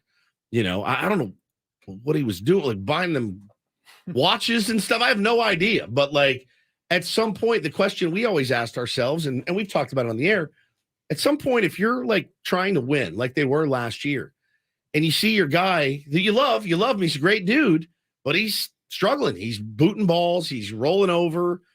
Aren't you, if you're a winner and you want to win, aren't you like, bro, we got to get this guy out of the lineup? Like, I love the guy. He's fantastic. We got to get him out of the lineup. They were bummed when he left. So, but the work ethic to continue to adapt and improve, it just wasn't there. And that's we've heard that from people. There are plenty of reasons not to sign Eric Hosmer. I think the biggest one for me, though, because I did actually briefly, maybe for like 2 minutes, entertain it in my head on Saturday after they lost again. And I thought, Manny's out. I mean, it couldn't be any worse at first base than, Dixon did not look good out there. So, but really the biggest reason for me is that even if you do bring him back for a couple of weeks, then what happens when Manny comes back? You just have to get rid of him again and cause that upheaval in your locker room again with the players that do like him, that we're so happy to have him back. You have to go through that process of, and now we have to DFA you again because we don't have any room on our roster. All right, question for an aging, unproductive veteran. And you're not going to play. You're not going to be in our lineup. Yeah, where's he playing? Is he playing first base? But he's not playing first base against righties because Cronenworth will. Maybe, I mean, you could say, all right, Haas, you got one. Crony, you got two. Can't be any worse than you could. But now that, if Odor is going to have a nice little hot stretch, and I have liked the way he's hit, I like Cronenworth at first and Odor at second against, right-handers. You could put, now you could, if you wanted against righties, you give Kim a day off. I are we entertaining this? Put like Cronenworth at third, or move Third. Bogarts over to third and put Cronenworth at short. We've spent for like a 4 day, minutes but- on it. Yeah, this is too it's much. too much. It's too much Surprise time. right Let's get to some. Anyway, let's get We some have calls. one 833-288. I did one. I was about to say Padres had another meeting yesterday. I didn't realize They did. Yeah, so These are going good. They had Bob Melvin called him out about a week and a half ago, Yep. and then they had the team meeting last week, closed doors after the loss. Played terribly after apparently that. yesterday morning, Bob Melvin had about half a dozen of the team's leaders in. Jake said, quote, "We were just having coffee," in the Kevin Acey newsletter. Leadership with a little meeting. smile.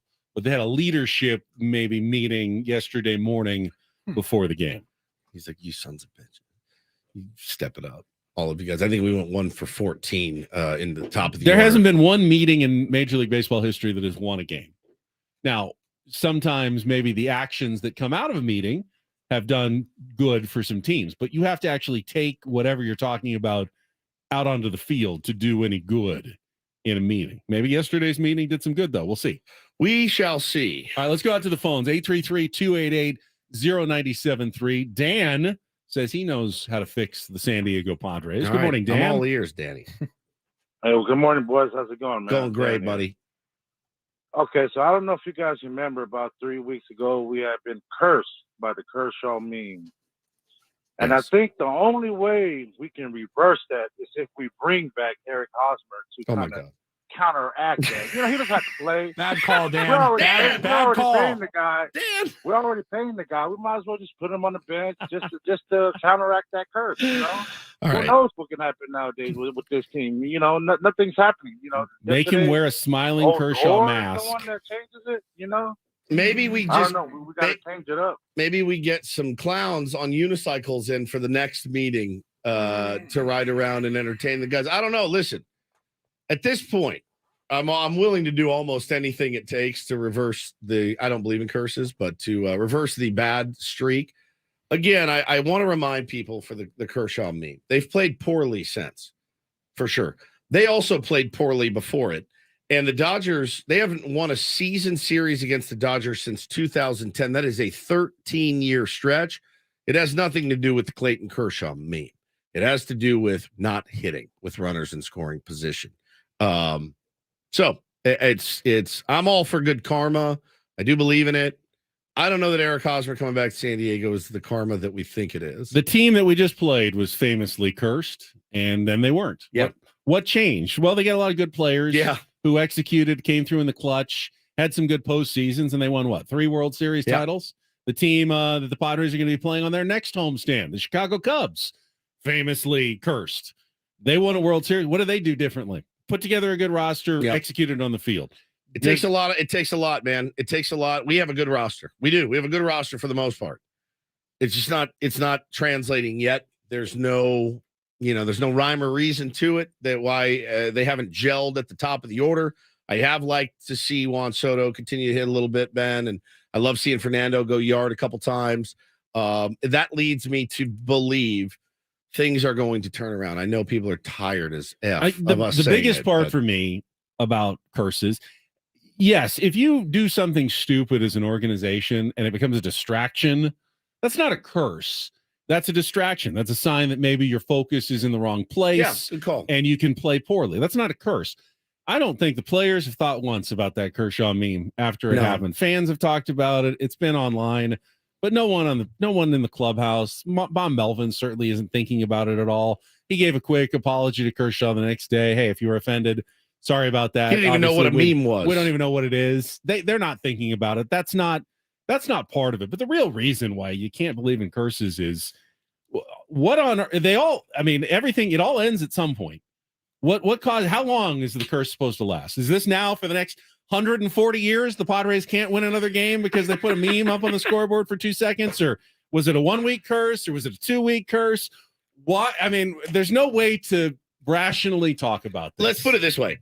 If I'm an underperforming San Diego Padre player and I make $20+ million a year, you know what I'm a big fan of and a big believer in? Curses.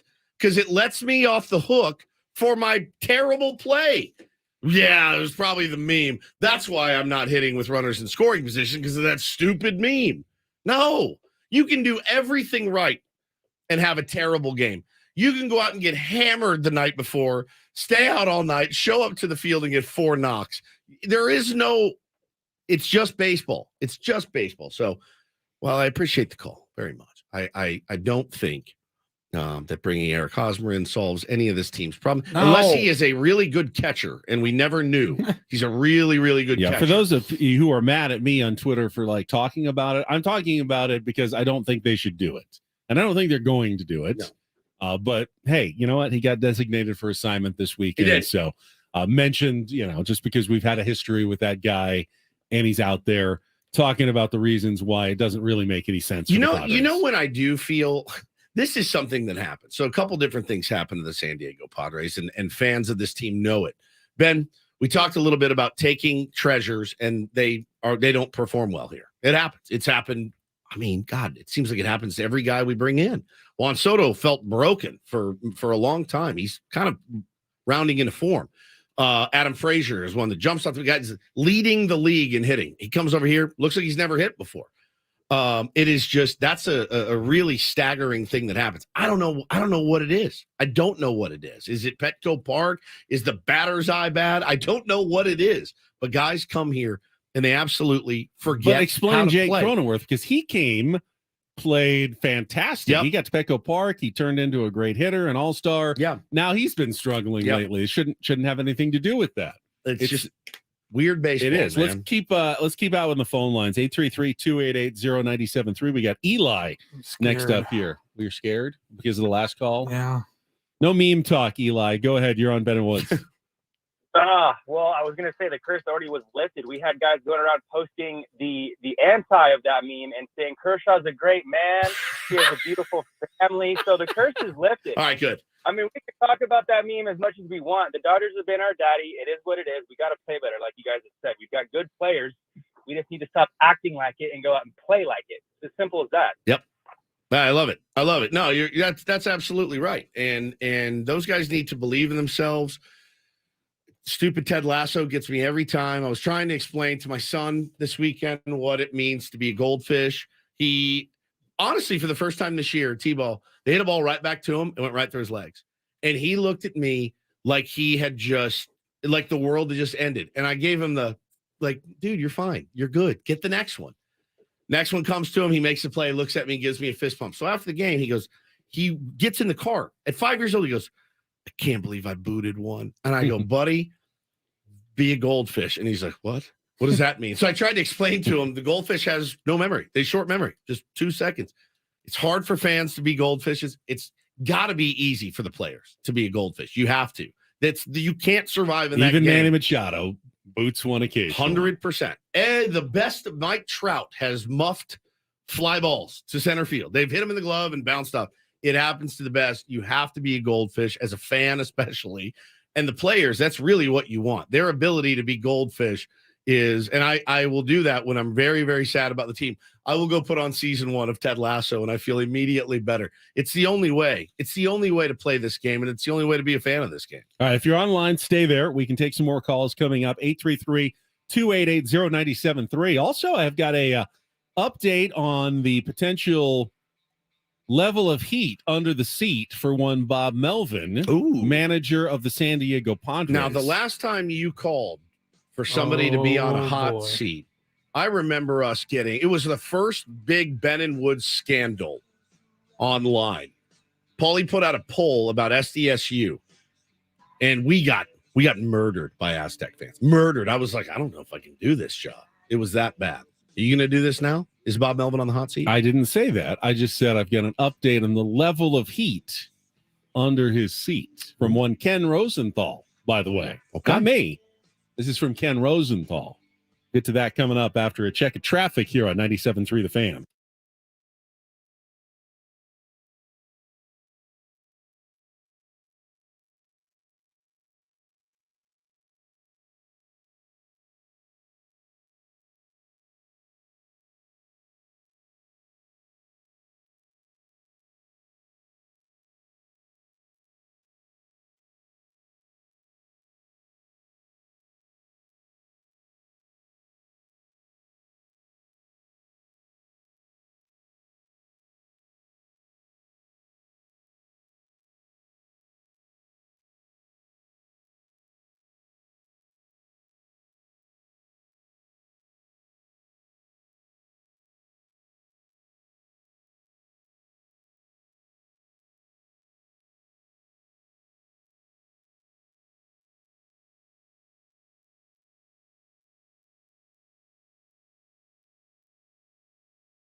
833-288-0973. Jordan Schusterman from some Cespedes Family Barbecue, their baseball podcast, going to join us for our weekly segment coming up here in just over 10 minutes. It's a grand old Monday here. It is grand old Monday.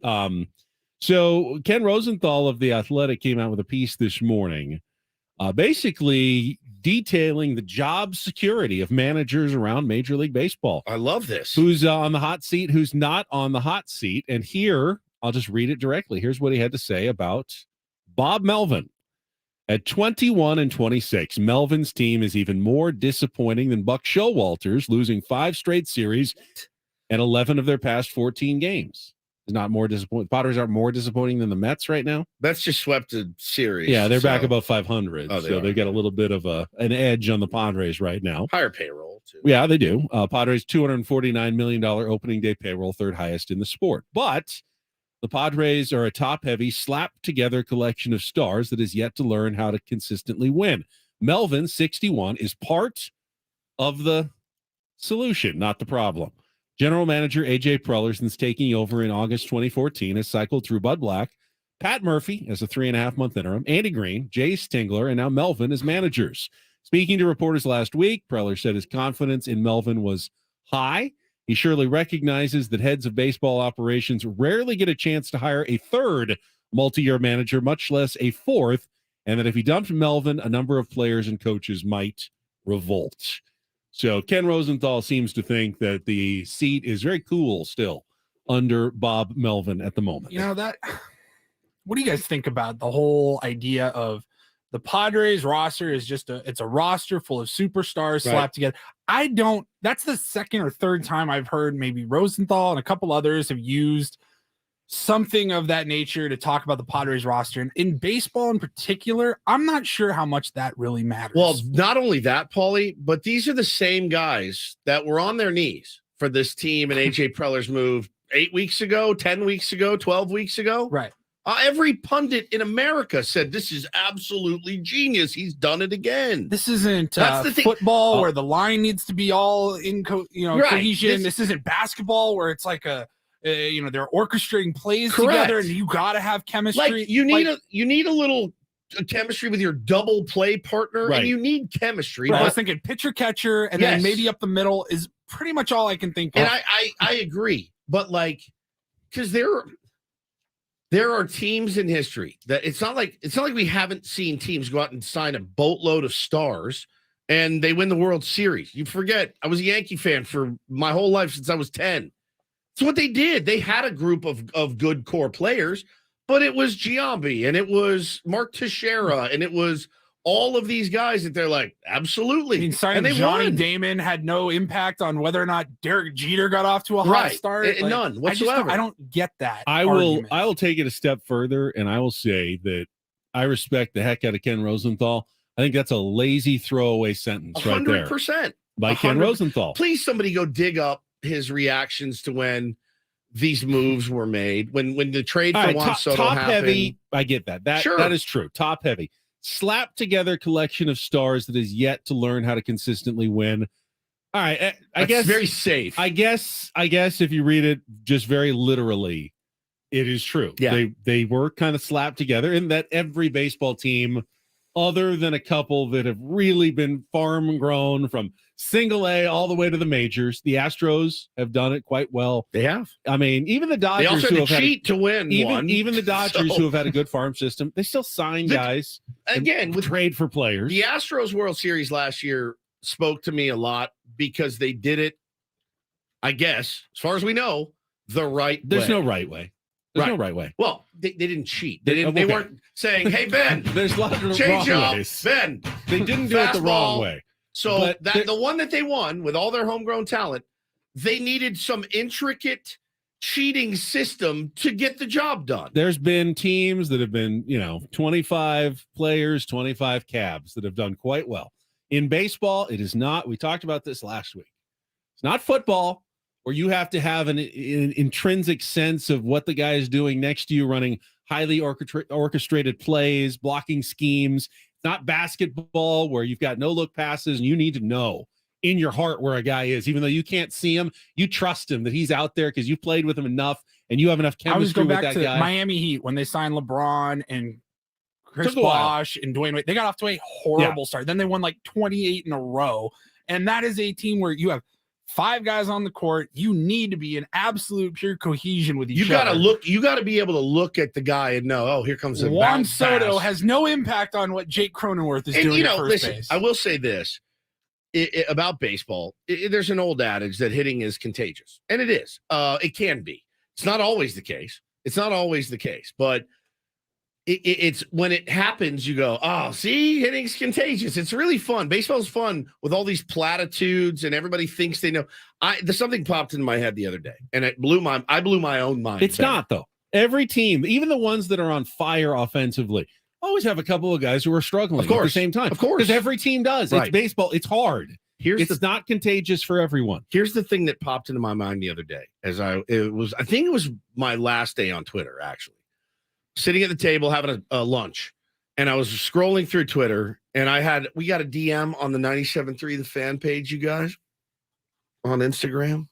I don't want to call this guy out, but I read it, and I thought to myself, what is the single hardest thing to do in sports? It's documented.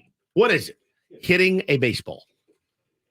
So why does every Tom, Dick, and Harry think they know how to hit? And this is, I know that Juan Soto is casting right now, or I know that Manny Machado, his stance is too open. Bro, what? You never hear that. You never see it about other sports. LeBron really needs to get his legs into the shot more when he takes a 14-foot jumper. You don't see it in other sports. Oh, I don't like his release as a quarterback. I don't like how Tom Brady throws the out route. You hear it from analysts. You don't hear it from a guy sitting on his couch in Mission Bay. Are they just sounding off because they know you'll read it and respond? Like if they got if they got a chance to sit down one-on-one with, let's say, Josh Hader blows a save, and would you really tell Josh, I think you need to get your arms slot down? Some guys would. Like, he would laugh at you. Let me finish with this. As he should. We've got to get to a break because Jordan Schusterman is coming up. There may have been a time in Major League Baseball where there were quote unquote selfish ball players who wouldn't take a walk. You may be down 2 and you need to get the tying run up, but hey, I want my stats. I'm swinging for the fences. Hey, I don't get paid for walks. I'm not going to do that. There were players who wouldn't want to lay down a sacrifice or wouldn't want to learn how to do it. Doesn't exist anymore. Players get paid handsomely to walk and get on base. On base percentage is a very valuable and highly rewarded commodity. No one is asked to sacrifice because analytics tell you it's dumb to give up an out for free to the other team. So there's really no way to play selfish baseball, especially at that anymore level. at the plate, unless you're going up there trying to strike out and hurt your team, which I guarantee you none of those guys are. There's really no way to be a selfish offensive player anymore and not be a team player on offense. There really isn't. I mean, yes, if there's a runner at third base with less than 2 outs, maybe you try to get the ball in play to bring them home. But even that, it's not that they don't. You still need to drive the ball. Still got to hit it. Padres have put the ball in play. Guess what? Shallow pop-ups don't score the run. Nor do foul outs. Yes, it just doesn't happen. You have to still drive the ball. So really, there's no way to be a selfish player anymore on offense in baseball. You get paid for doing the right things when you're up at the plate.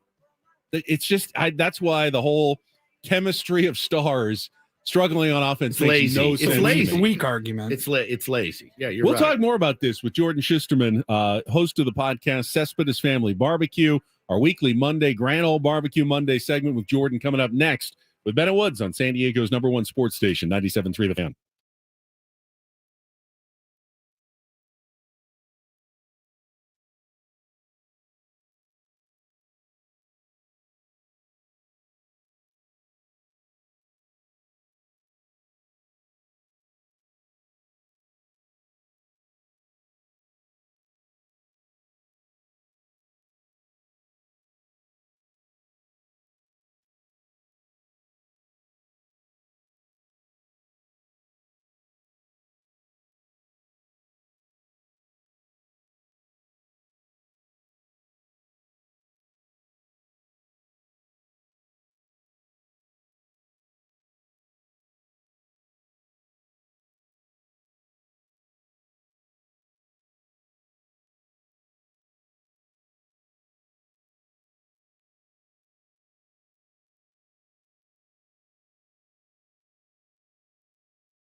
Sour 97.3 The Fan is brought to you by the Caltrans Stormwater Program. Visit cleanwaterca.com.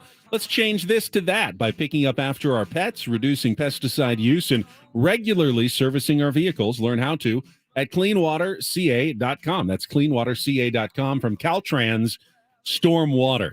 All right, we had Jake the last couple of weeks, but Jordan is back this week from the podcast Cespedes Family Barbecue on a grand old Monday. He will join us right after this check of traffic on 97.3 The Fan. From the premier Kia of Carlsbad Traffic Center, part of the premier auto family, here's Kelly Tannick. Traffic is sponsored by Insperity. Got a vehicle fire in the eastbound King Freeway just before the 805. Looks like that's got the slow lane blocked. And stalled car stop on 15 before the 52. That is in the center divide. Providing scalable HR services, access to better benefits, payroll, and HR technology for over 35 years. Insperity's mission is to help businesses succeed so communities prosper. Insperity, HR that makes a difference. Visit Insperity.com. I'm Kelly Danik with Ben and Woods, San Diego's #1 sports station, 97.3 The Fan. Let's go out to our premier Chevrolet of Carlsbad fan hotline. It is a pleasure to welcome back Jordan Schusterman to the program from Cespedes Family Barbecue and their national podcast. Jordan, good Monday morning to you. Oh, it's great to see you guys. I know I was out the last couple of weeks, Jake filling in, and as the weeks went by, I was like, surely they will have turned it around by the time I make my next appearance. Yeah. And here we are. So at least they won yesterday, right? Well, we are on a one-game winning streak. I don't think you call it a streak. We've won one game, 1 out of 3. But we were very happy that it came on a Sunday because everyone came in today on Monday, and everyone's in a fairly good mood. A sweep might have devastated this show and this fan base. Yeah, I mean, I think you guys know, like, I usually, I mean, you saw this from me earlier in the season. Like, I'm as optimistic as it gets, even for teams I don't have an emotional attachment to. But a sweep yesterday would have been tough. I will say, though, I mean, again, we're trying to get into some positivity. It's not like they look much better yesterday. I mean, they basically won because Corey Kluber completely imploded and basically gave the game away before it even began. So, I mean, the batting average still went down in both yesterday. So, I mean, you know, we're down to some pretty rough stretches, and it's weird. It's a really weird time. And I you know, texting with Paul a little bit, I know it's a little dicey times right now. The fans are in a questionable state, and I don't blame them. Well, you know, we just talked about the fact, and you tweeted it, you said on Saturday, sure, the Padres are hitting 191 with runners in scoring position, which would be by far the worst mark ever. But they're also hitting 223 overall, which would only be one of the 10 worst marks in the past 100 years. So, yeah. And we just read a quote by Ken Rosenthal in his athletic piece that Padres are a slap together bunch of stars. We discussed the fact, though, is there any such thing as chemistry when it comes to hitting in a lineup, especially anymore when you don't see, you know, there's no sacrifices anymore. No one's being asked to do that. Can there actually be an effect from one guy to the next when it comes to a lineup? Because this was predicted to be the #1 offense in baseball by most publications before the season started. How do you get it so wrong, thinking they'd be the best in the year of the season, and instead they're one of the worst of all time? Has anyone ever gotten anything more wrong in the history of sports than this? Than every person that talks about baseball?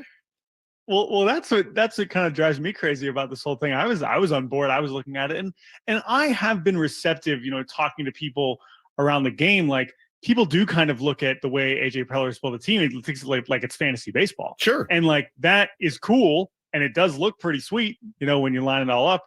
And that's why part of me thinks, like, yes, there has to be something to it, and there has to be something to an actual cohesive lineup, a cohesive offense that is kind of working together in tandem. And maybe that is what has to do with, you know, the terrible clutch hitting, all these things. But as we just said, they've just been bad overall. When you look at the names and you look at the track records of these players, it doesn't really make sense. And sure, there were some guys they were betting on that they should not have been betting on necessarily at the top. And we know how kind of fickle guys like Trent Grisham in particular, we see how hot and cold he can be.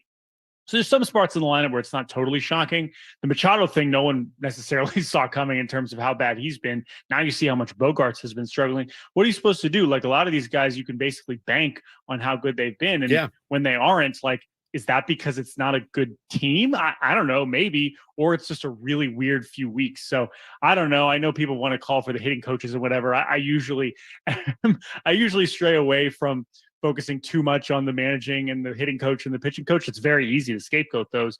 But at this point, like, guys who we count on are just underperforming, and I don't really know what's going to change there. Talking to our pal Jordan Schusterman from Cespedes Family Barbecue. Yeah, I mean, you make a good point. We talked to AJ Preller on Friday, and I asked him, I said, are you happy with the approach? Are you happy with the work being put in? And the thing, I guess the one thing that actually makes it tougher. You hear from veterans like Xander Bogaerts and Matt Carpenter, both of them to a man came out and said, dude, the work's being put in and the work is right. Nelly Cruz said, we're getting the right information. We're getting it. We're just not doing anything with it. And that's one where I can't put my finger then. If the work's being put in, the information you're getting is good and valuable, but it's not translating on the field, that's the one where you just scratch your head and go, okay, I know nothing about this game anymore. Yeah, and there's so many parts of, obviously we can focus on the batting average and the clutch hitting, but just on an overall scale, I mean, they're 12-15 at home. Yes. And 2 of those wins were in Mexico. Yes. So that does not, they're one of the worst home records in baseball. And, from what that crowd has left, you guys have lived it, of course, what, Petco Park has felt like as this team has kind of come together, you would think would be such an advantage. And it almost has felt like almost like a weight on them where it's like, we are supposed to be so good. And it's just, we can't do it right now. And again, it's still a long season and you can say, oh, there are only so many games out. But like when your numbers are this bad, like you're really counting on a lot of things to start clicking at the same time to suddenly start winning games. I still believe they can be a good team, but I will say you can't keep saying it's early when you consider how high the expectations were, because some of the other teams that have disappointed, like St. Louis, like them, like you could see a clear weakness in the roster and say, oh, that could be a flaw. That wasn't the case with the Padres. You look at the roster and said, okay, what's the problem here, right? Right. And instead, this is where we're at as May is coming to a close. And again, I don't think they're doomed, but they're really going to have to pick it up in one way. I mean, on offense too, like I'm not, there's no reinforcements coming, right? Right. And I guess we can hope. I know the last time we were on here, we were talking about Machado. In a weird way, we get bailed out by him breaking his hand and basically having to go on the IL, as opposed to the vague injuries that we don't even really know what they are, that he can, refuses to sit down with. So that's an interesting situation too, but the lineup does get a little less scary when Machado's name isn't even penciled in. Well, here's the, maybe we do this because we're selling out, weekday game, Tuesday night games, Wednesday night games, doesn't matter, man. Padre fans are showing up in droves. The Tampa Bay Rays are 21-4 at home. 21-4. We'll get 3,500 of the best Padre fans and only allow 3,500 people into Petco Park. Like those limited pandemic games we used to have. Yes. Yeah. There'd be 9 of us there with press badges. Like, what in the world is going on? And listen, normally, Jordan, from watching every game here, the last 14 years as I have, you'll see guys hit these missiles and go, oh, dude, hey, man. That's Petco in May. It'll get you. There's been a couple, but this isn't coming from, oh, they're just getting Petco'd right now. I mean, other teams come in here and hit absolute missiles and rockets out of here. They're playing at the same ballpark. It doesn't make sense. You brought up some of the other guys in the lineup. We all sat in here, me raising my hand going, dude, imagine. And we asked big league pitchers, former big league pitchers, former managers, bro, isn't it a natural inclination for a pitcher to look at the first 5 guys in the lineup, really bear down, and then kind of, okay, I got through those guys. And then Ha-Seong Kim's going to feast and Trent Grisham's going to feast. Austin Nola's going to feast. No one's eating, not even the top of the lineup. So it is really confounding. Yeah, we're starving out there. I think a good way to think about how sideways the season has gone is at this stage, the most thing we can look forward to the most is Fernando Tatis Jr. winning a Gold Glove. Is that what we are? That's a possibility. Which is so funny because, his questionable defense in the outfield was like one of the things, the few tiny worries that we had coming into the season. Now it's like, well, he's awesome out there. I don't know about anything else. So I agree. Right. To your point, it's not like you can say, oh, they've just been getting unlucky. They've been crushing the ball. No, they haven't. They haven't. And I think that they can, but that cannot be what you said. Like it's just at bats that are just not strung together in ways that are useful. And maybe that gets back to what you're getting at, is that the approaches just are not really syncing up in a way that is producing runs. And undeniably, that is the case. Talking to Jordan Schusterman from Cespedes Family Barbecue, brought to you by our friends at Grand Ole Barbecue. Check them out in Flint Springs, North Park, and at the ballpark. Great brisket, always delicious. Jordan, let me ask you, I got our first look at the AL East coming in to town with the Red Sox this weekend. I believe that division now has a plus 219 run differential overall. But more than that, some of the rivalry games have gotten a lot very chippy. Very good. Aaron Boone and what the Yankees have gone through with both the Orioles and the Toronto Blue Jays and the Blue Jays and the Orioles. This has been a fascinating division. What have you been observing so far? Oh, yeah. And I'm sure that it can be a little bit tiresome to hear so much about the AL East. This has been true for a while now. But the reality is I got tired of it, even growing up on the East Coast. That's because it was so Red Sox Yankees. But now when you have all these rivalries between really all 5 teams with slightly different flavors, I mean, the Yankees and Rays in particular recently have been really chippy for the last 5 or 6 years. But now you have this Toronto-Baltimore series. Toronto, inexplicably, I mean, they're kind of going through it too now, but also have taken on this weird, like, of all the teams you would expect to kind of have like some grumpy leadership, like they have somehow become a team like that, and they're villains. They want really petty stuff. Yeah, they're not the nice Canadians. No, they're not. They want to. I always say this about them. Every game, they want to fight. They want to get chippy. They're all over the rail. Like Manoah tries to fight everybody. It really is. I mean, it's pretty exciting stuff. And the stuff that went on and with the Yanks and the Blue Jays with Aaron Judge peering over probably to the first base coach. He says it was the dugout. I mean, look, that's fascinating baseball. I would actually love to see a little more chippiness from our guys. I would. I think that's the kind of stuff that breeds chemistry. If you want chemistry, get after it with somebody sometime. You know, it does happen. Yeah, no, and that's true. And I'm glad you mentioned that, because one part of this that I've also thought about a lot is Bob Melvin, right? Because Bob Melvin, who everyone regards as one of the best managers in baseball, and I do believe that, right? But he seemed perfect because you wanted someone who was as competent as it gets, as experienced as it gets of guiding a team with a ton of talent forward. But to your point, like, I know sometimes people want to like just see him get pissed. That's not really in Bob Melvin's playbook. Yeah. I mean, maybe it is. Maybe we will see it at some point. We've started to see a hint of it during some post-game pressers. Yep. But that's the thing, sometimes you want to see your guy just lose it and get ejected. That's one thing you can always count on with Aaron Boone. I mean, listen, you can he certainly has some other flaws as a manager, but that's a guy that will certainly get angry. And you can see that with certain managers certainly have certain demeanors, but that's another part about with Bob Melvin. I'm not saying he's the problem. Let me be very clear. But it is kind of he's an interesting character to kind of be leading this team at this time. I feel like Jordan and Jake are always having fun baseball or baseball related experiences. I think he'd enjoy hearing what happened to you on Saturday night. Oh, so I went to see The Cure for I'd seen them before, but they're back and they're doing this big tour, and I'm sitting there. They're a couple songs in, and I got 4 empty seats next to me, Jordan, and nobody has showed up yet. And I'm like, oh, this is cool. We've got plenty of room. Well, I look down the aisle and I see this hulking figure walking towards me, and another guy that looked very familiar as well. And it was Trevor Hoffman and Brad Osmus and their wives. And Trevor sat right next to me. We know Trevor. We've interviewed him a ton and friendly with him. And I said to him, I go, what are you doing here? And he goes, Woodsy, let me tell you. He pointed at the stage. He goes, that's what I wanted to do for my life. I wanted to be in a band. I wanted to play drums. I wanted to sing. I wanted to get all the girls and be in a band. I go, you're fine, dude. You're in the Hall of Fame. Like, you're good. Don't worry about it. So I got to enjoy the Cure show, which was phenomenal, with Trevor Hoffman, my arm around him, dancing and singing to Just Like Heaven. It was a really, really cool moment. Yeah, Hoffman, he just had to settle on hundreds and hundreds of saves. What a letdown, a disappointment. Hall of Fame for his life. Yeah, drummer. He wanted to be a drummer. He wanted to be a drummer. He was like watching the drummer intently, and I told him, I said, you're rich, right? You could go buy drums today. And we know, does he play? Like, you could get a drum set. I go, Hoffy, and then probably get Phil Collins to give you lessons if you wanted. You can do better than Phil Collins, but yes, you probably could get lessons. So, Jordan, I want to ask you, you've had some fun experiences. What would stand out to you kind of on that level, something cool you've gotten to do, whether it's through the podcast or otherwise?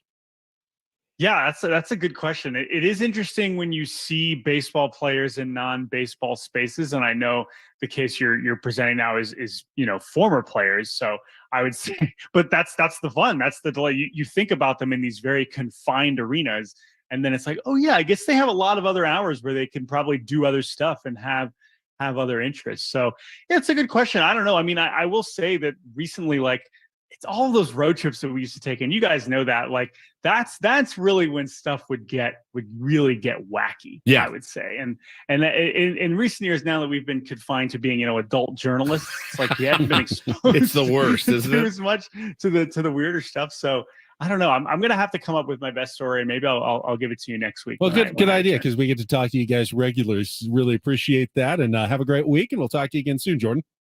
Thanks, guys. Come on, Padres. Let's beat go. the Nationals. There Come he on. is. We can do that. Jordan Schusterman on our Premier Chevrolet of Carlsbad fan hotline. Save money the right way with Premier Chevrolet of Carlsbad. Visit them today in the Carlsbad Auto Mall. Chevrolet, find new roads. And again, thanks to Grand Ole Barbecue every Monday, bringing us those guys who I'm looking at the chat, and people are talking about Jordan and Jake, and still I get a lot of questions about, so what's their barbecue? And I go, it's not. It's just the name of their podcast. It's a takeoff on what happened when Orlando Cespedes and they had a Yoenis. Yeah, Yoenis, yeah. Not Orlando. Yoenis Cespedes had a weird family barbecue where weird things happened. He got hurt. Yeah, at the got barbecue. Hit by a bull or something. I can't remember. And they just exactly. used that as the name of their podcast, and it stuck. But it doesn't have anything to do with barbecue. Yeah, unlike Grand Ole Barbecue, which is actually real delicious barbecue here in San Diego. These guys are big, man. They're big. They do a national podcast. Here's a write-up in GQ Sports about them from March of this year.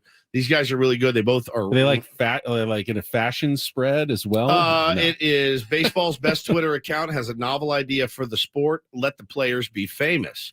They did a season preview for these guys. So they're big, man. They're national. They both write. Who do they write for? Is it SI? They both contribute somewhere, and they're brilliant guys and really good dudes too. Yeah, they're always fun to have on. So every single Monday we get them at 8:35, and I've enjoyed that so far this baseball season, and looking forward to more of it from those guys coming up. We still have 1 hour remaining here on a Monday. Paulie's going to give us a Rosenthal report when we come back. He's got actually a full update on the Aztecs. It's been quite the academic and calendar year for San Diego State athletics, a real banner year, as it were, for the red and black, which could, by the end of the year, be even better if they get invited to a power conference upgrade at some point. But they're doing their part from their athletic programs, to be sure. And Paulie's going to give you the latest on what happened this weekend with San Diego State athletics. A couple other headlines as well coming up. We had a big retirement in the NBA this morning as well. So Paulie will give you the headlines coming up, and then we still have Sammy Levitt in season. Sammy, our pre and post game show host, can give us the flavor of the weekend, Padres, Red Sox, and then look ahead to this road trip where the Padres are heading to 3 cities, 9 games starting tomorrow. So we'll talk about all of that coming up on 97.3 The Fan. We'll be right back.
Thanks again to Jordan from Cespedes Family Barbecue. Final hour of Ben and Woods, 9 a.m. on a Monday. Welcome back.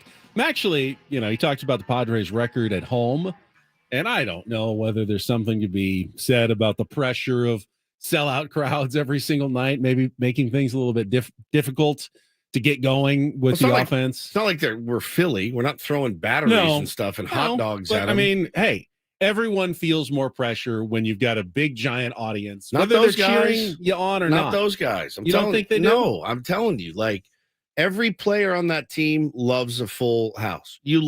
That's no, I'm not saying they don't love it, but it's definitely got to increase the pressure. Now, it should be worse on the road team. It should be even harder when the road team is playing in front of a hostile sellout crowd. So it should be an advantage for the home team. But I can see where, having everybody in there and you feel like you're going to let everybody down if you don't come through with an RBI with a runner in scoring position, that can be difficult. I'm not dismissing it as a possibility. To that extent, I'm kind of looking forward to this road trip. Padres are going to Washington, Yankee Stadium, and Miami. Get out of town, maybe get some offense. Washington, I think is a fairly decent hitter's park, but Yankee Stadium is obviously a great hitter's park. Miami's not really, but maybe by then you're already kind of getting going and getting some consistent hacks in. Use this trip as a chance to just kind of reset things and maybe change things around on offense a little bit. Just beat Mackenzie Gore tomorrow. That's the message. And hopefully the guys went out last night, grabbed some dinner or something, and are working on, trying to, I guess, build that chemistry that Ken Rosenthal thinks that they don't have and so desperately need. Or do it today in Washington. They probably got in late last night and just went straight to the hotel and sleep. But they have today to be on the road, maybe do a tour of the Washington Monument. A guided tour. Lincoln Memorial. Nothing, I would say I got a little cold coming on, guys. I'm not going to make the bus tour of the Washington Monument. Have you done the bus tour of Washington, D.C. before? I've toured. I did it in junior high school. I've toured D.C. before, but I've never done I won't do the guided tour bit. I will not sit on a bus because I don't want to. Walking tours are great. I would rather good exercise and you learn about the city that you're visiting. I would rather just discover things on my own. I don't want to get on a bus with a bunch of other slap D's riding around DC and now over here is where John Wilkes Booth ran after he shot Lincoln. Oh, fantastic. Ford's Theater. Yeah, I would rather just find it. There. I have too. I would just rather find it on my own. I like to explore myself. I don't want to be shown things. I like to do things at my pace, as you know. Right. All right. Paulie's got some headlines, other news of the day. Let's get to today's Reindl Report. And get things started here with our today's edition of the Reindl Report. Now tuned into the greatest. Welcome to the Reindl Report with Paul Reindl. Hi, Paul. All right. 2 stories from the world of sports that we haven't gotten to yet. We'll start off in Major League Baseball. And 1 story that you didn't know you needed. Are you laughing, biatch? It's the Reindl Report. Hey, Paul, how you doing? Okay, how are you? On 97.3 The Fan. Are you ready to bless the mood? Yes, I need some help, please. That's what we need. I'm ready to bless the mood. All right. All right. Story 1A and 1B here related to the San Diego State Aztecs. Gentlemen, over the weekend, we talked about it a little while ago. Keshad Johnson left San Diego State. We weren't quite sure. He entered the transfer portal. Wasn't sure if he's going to come back and play one more year or go into the NBA draft. And he has committed to Arizona. And according to Joe Tipton, who is a national recruiting expert on Twitter, said that the 6'7" forward who averaged 7.7 points and 5 boards per game garnered interest from Kentucky, USC, Oklahoma, and others, but landed on Arizona to play one more year. Thoughts, Benjamin? I'll be honest. I mean, we knew he wasn't coming back to San Diego State. Right. Stings a little for him to be going to a Pac-12 program. He could have come back one more year to a team that just reached the national championship game. Instead, he's going to go play for a school that got knocked off by a 15 seed in the first round of the tournament. Almost feels like a downgrade, Keshad. going to the Arizona Wildcats. But what are the dollars, though? Yeah, I mean, there's reportedly more NIL dollars in it for him. And I can't be mad at a guy who knows what you're going to make in basketball in your life. Yeah. This is an opportunity to do that. And Arizona is, a historically good program. But I think he'll be a little sad that he's not there for, the rings and the banner unfurling at Viejas Arena. That's a good point. Everything that he accomplished that he could have enjoyed. He'll be coming to a team that the fan base is kind of surly after what happened at the end of last year, and a lot of pressure on him, knowing that he's getting all this NIL money. Wasn't exactly a guy who puts the San Diego State Aztecs on his back. He was a good team player, a good leader, got some rebounds, did some dirty work for the Aztecs, but wasn't a huge scorer. And I hope the expectations don't crush him at Arizona for going and taking the NIL money there in Tucson. Story 1B for San Diego State.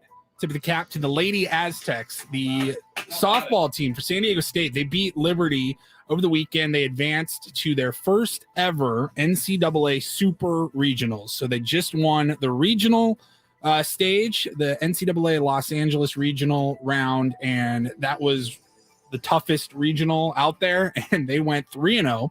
They outscored their opponents 19-3. Now they in did those 3 games. They did catch a break. The top seed there was second seeded overall UCLA, but they didn't have to play UCLA because the Bruins lost their first game to Grand Canyon. So San Diego State played Grand Canyon in the winners bracket, and then UCLA lost their second game in the losers bracket to Liberty. So the Aztecs never had to play the host and the toughest seed. A little bit of an easier road for San Diego State, but they'll take it. Take it. Hey, just like San Diego for State the basketball team. got to play Florida Atlantic, and they got to play Creighton, and they didn't have to play all the seed. Now they had to be at number 1 Beat Alabama Alabama eventually to get there, and I'm sure San Diego State will have to. They're getting the 15 seed Utah in the Super Regional now as well. Yuha in Salt Lake City, so they got a chance to get to the Women's College World Series. That's here. awesome. Best of 3. Really regional, cool. Super regional, College World Series. There's 16 teams left. They'll half that with 3-game series in the Super Regionals, and then the last 8 go on to the Women's College World Series. Yeah. So next weekend, NCAA Super Regionals, like you said, taking on Utah, the overall number 15 seed. Yeah, I watched the last few innings and saw like 3 homers by the Aztecs. Had some good hitters on that team. Callie Decker and AJ Murphy both hit home runs while I was watching, and a very impressive performance by the Aztecs. Like it. Don't need to talk about the NBA playoffs. They could not be more boring. Just blowout. It's 3-0 in the East and 3-0 in the West. But big news. And not even good morning. games. No, right? Not really. No, they're not close. It's just blowouts. But big news this morning in the NBA. Carmelo Anthony announced his retirement from the NBA after 19 seasons, drafted 3rd overall in that 2003 draft, 2 spots behind LeBron James, just ahead of Dwayne Wade and Chris Bosh. I mean, that was a star-studded class. Carmelo Anthony, just one of my favorite players to watch. Always liked Melo too. He was fun, man. Such a good scorer. Never played on like really great teams. Never was able to get, into that upper tier and just like compete right for some there. finals. But he retires as the number 9 scorer in NBA history. It says only LeBron, Kareem, Karl Malone, Kobe, Michael Jordan, Dirk, Wilt Chamberlain, and Shaquille O'Neal scored more than him. I like it. He could put the ball in the basket. Yeah. Oh, good nickname too. Mellow. I like that. Yeah. Mellow. Fantastic. Of course. And then finally, gentlemen, got a question for you. Would you trust an AI lawnmower to mow your lawn? Because that is a thing. Kind of like a Roomba vacuum, but for your lawn. I thought when the Roomba came out, I go, bro, this is the dumbest thing I have ever seen. It's not going to work. It's ridiculous. I love my Roomba. It is one of the single greatest inventions of all time. Until does it work with lots of pet hair? Because then I need one. So I was worried that it would just get all clogged up. No, it does. They're expensive. You have to do a little bit of work. Yeah, you got to do a little bit of work. Yeah. But I mean, the worst thing. It's more prep than anything. Like, make sure there's no like cords or anything that could get tripped that up on. tripped up floor. on. Yeah, but it's pretty. The way that they are now, they're pretty smart. I mean, they'll bump something or get a cord and it'll back up. Yep. But the one thing that cannot happen, water. No, a dog turd. That has happened. That has happened to me in my old place when I was a single man. Roomba was set on a timer. One of my dogs took a dump, and it rolled over. And then I walked in. I was like, "Oh, cool!" So not only was there a turd, now there's doo-doo smeared all over the ground, and it's in the Roomba. The Roomba picked it up right in the garbage. Like I'm not going to sit and clean that out. Clean every little piece But of we it. have one at our home, and it's spectacular. It runs all the time. I'm glad you brought up the dog poo because that will not be an issue for the Lawn Meister, which is Lawn Meister. They're working on it right now, and it's basically a Roomba for your lawn. It can mow your lawn, and it will navigate obstacles like any toys or pets if they're walking around the yard, and of course, if you have any dog poo in the yard, it will not run over it and smear it. And But wait, it's in the yard. It's supposed to be there. Who cares? I mean, right? You still don't want it in your lawnmower, though. You don't want it in your lawnmower. Yeah, especially a smart, expensive lawnmower It can like go- the Lawn Meister. and it's not going to just go like sporadically, kind of like a Roomba does. It'll go in straight lines. It can determine like where your property ends. So it's not going to just like start in the neighbor's street, yard. going into your neighbor's yard.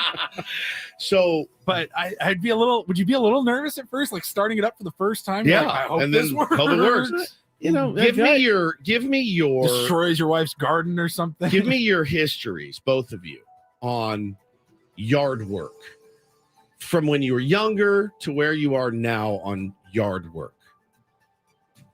I was always very nice to the gardener.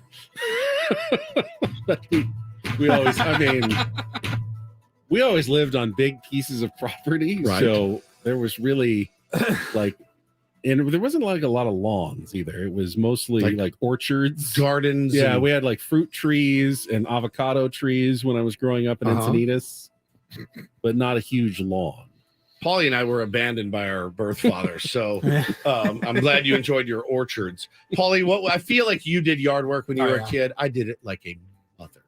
I didn't mind a it. Mother. I kind of liked mowing the lawn. Well, you didn't live in Didn't Dallas, have a Texas. huge lawn, When yeah. you didn't live in Dallas, Texas, where it was 117 degrees, and you're out there. So when we Raking leaves. dude, when we lived in Connecticut, so my dad, like after a while, he got so tired of my half-ass job. I'd do like half the yard and be like, all right, I'm done. So he was, I'll do it.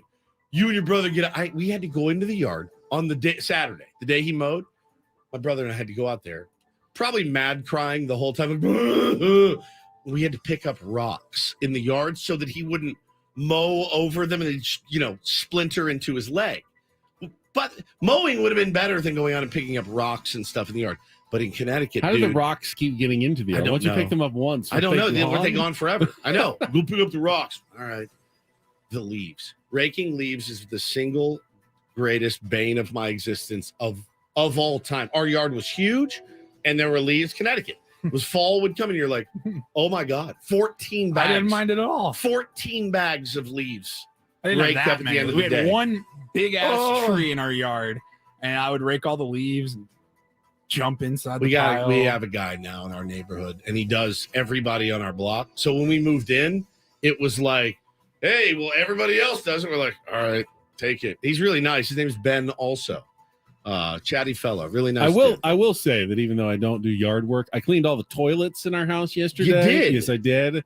Hands and knees, scrubbing hard. You should take selfies when you do that because no one believes No one you. believes me. I Nobody kind of like the believes- smell of soft scrub. I do too. Yeah. I don't mind cleaning bathrooms and stuff. Yeah. But Yeah, yard work is not something I really have it's done not. much of. In my I life. used to have to remember not that edging, but edging like you're like with a weed whacker. weed whacker. That looked like it might be fun. It's not. No, it's not fun at all. It's terrible. Shoveling snow was also something we had to do. It was really I did a lot of awful. that. Every time it snowed growing up in Encinitas, I was in charge of I shoveling did it all. ice the De-icer. windshield. And Yeah, then when go you're- do my mom's car. When your orchard would freeze, Yeah. one of your many orchards. Good Lord. It wasn't good for the avocados if it got below 32, though, on a rare occasion. He's unbelievable. I was It's nice great having to your the own gardeners. avocados. Guacamole whenever you want it. I was nice to the gardener. And that's our Rondell report. By the way, do you think either team has a chance to come back from an 0-3 deficit in the conference finals? I'm going to say no because it's never Lakers happened. At this have point, I'm tonight. I'm at just going to home. be surprised if either the Lakers or Celtic win a game. And They then might the win Celtics, who were again. the overwhelming favorites in the series, looked They've like they gotten totally gave up embarrassed. last night. Totally gave up. Even Reggie Miller called him out. Magic Johnson said, "I never thought I'd see a Boston Celtics team." He was probably gleefully tweeting Oh, this, I bet. give up the way that they did last night. But they're good, talented teams. And I mean, you can certainly envision a LeBron team or, the Celtics with all the talent they have winning 4 straight games. It's not crazy. Go ahead and make your joke about the finals that you told me. Oh, that was a good one. Is it an NBA finals matchup or something you would do in an air fryer? Heat nuggets.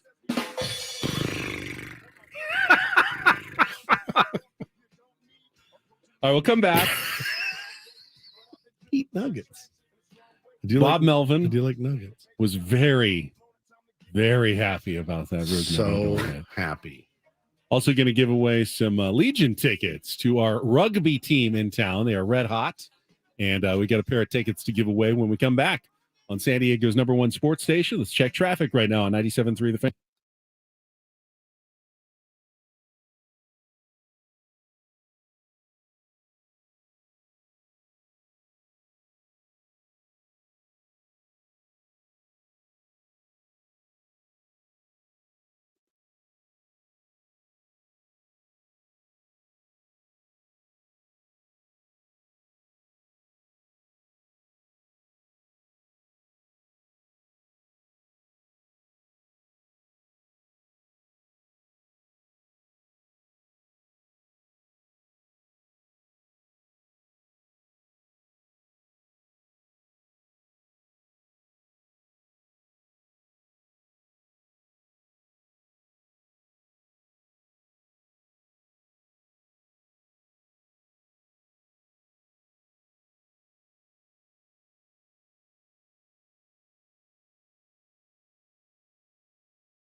Odyssey app lets you jump back to the moments you missed on 97.3 The Fan. You can see what you missed, click to listen on demand, and then go back. It's very easy. Just download the free Odyssey app, search 97.3 The Fan, and tap earlier today to get started. For instance, you could tap earlier today from way back in our first hour when we heard from Bob Melvin about the 3-run double by Rougned Odor in the first inning yesterday. It was the only hit the Padres had with the runners in scoring position in the entire series against the Boston Red Sox in 19 chances, 1 for 19. It was like a cold glass of water for a man dying of thirst in the desert. He's in Death Valley and his car broke down. And they needed it just so badly. Everyone was just in the stadium holding their breath. Because remember, the Padres got the bases loaded with nobody out against Corey Kluber yesterday. Nobody out. And then they walked in a run, and they're thinking, okay, this is going to be a huge inning. You had Juan Soto pop up, didn't bring in a run. You had Ha-Seong Kim strike out, didn't bring in a run. So all you're feeling is just now you're feeling like, oh my God, they're going to get one run out of this. They had bases loaded, they had a bases loaded walk, and they're not going to get more than one run out of it. That's happened so that's many worse times. than like going 1, 2, 3 almost. I know. In the first inning. It's going to be a worse feeling than just having rolled over quickly to leave that many base runners. So everyone in the stadium is like holding their breath. You got to think Rougned Odor is squeezing the bat like sawdust, soiling himself. It's a long at bat. It goes to a full count. I think he fouls one off too. I mean, it is there. And then finally he comes through down the line with the 3-run double. After the game, Bob Scanlon asked Bob Melvin about the moment. Listen to his sexual reaction. Yeah.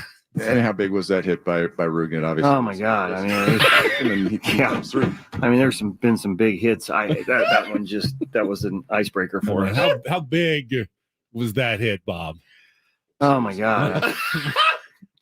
Was it big and supple? So big and oh my God! And just hot, sweaty, and oh my God! Oh my God! Oh my God! All right, oh now, my God! So now, picture Bob Melvin sitting in that chair in a white robe, smoking Marlboro, and then answering, "Oh my God!" And how big was that hit by Rougned? Obviously. Oh my God! It makes so much more sense. So much more sense. After a little afternoon delight. Oh my God! Oh my God! Melvin is my favorite when he puts them together. Oh my God!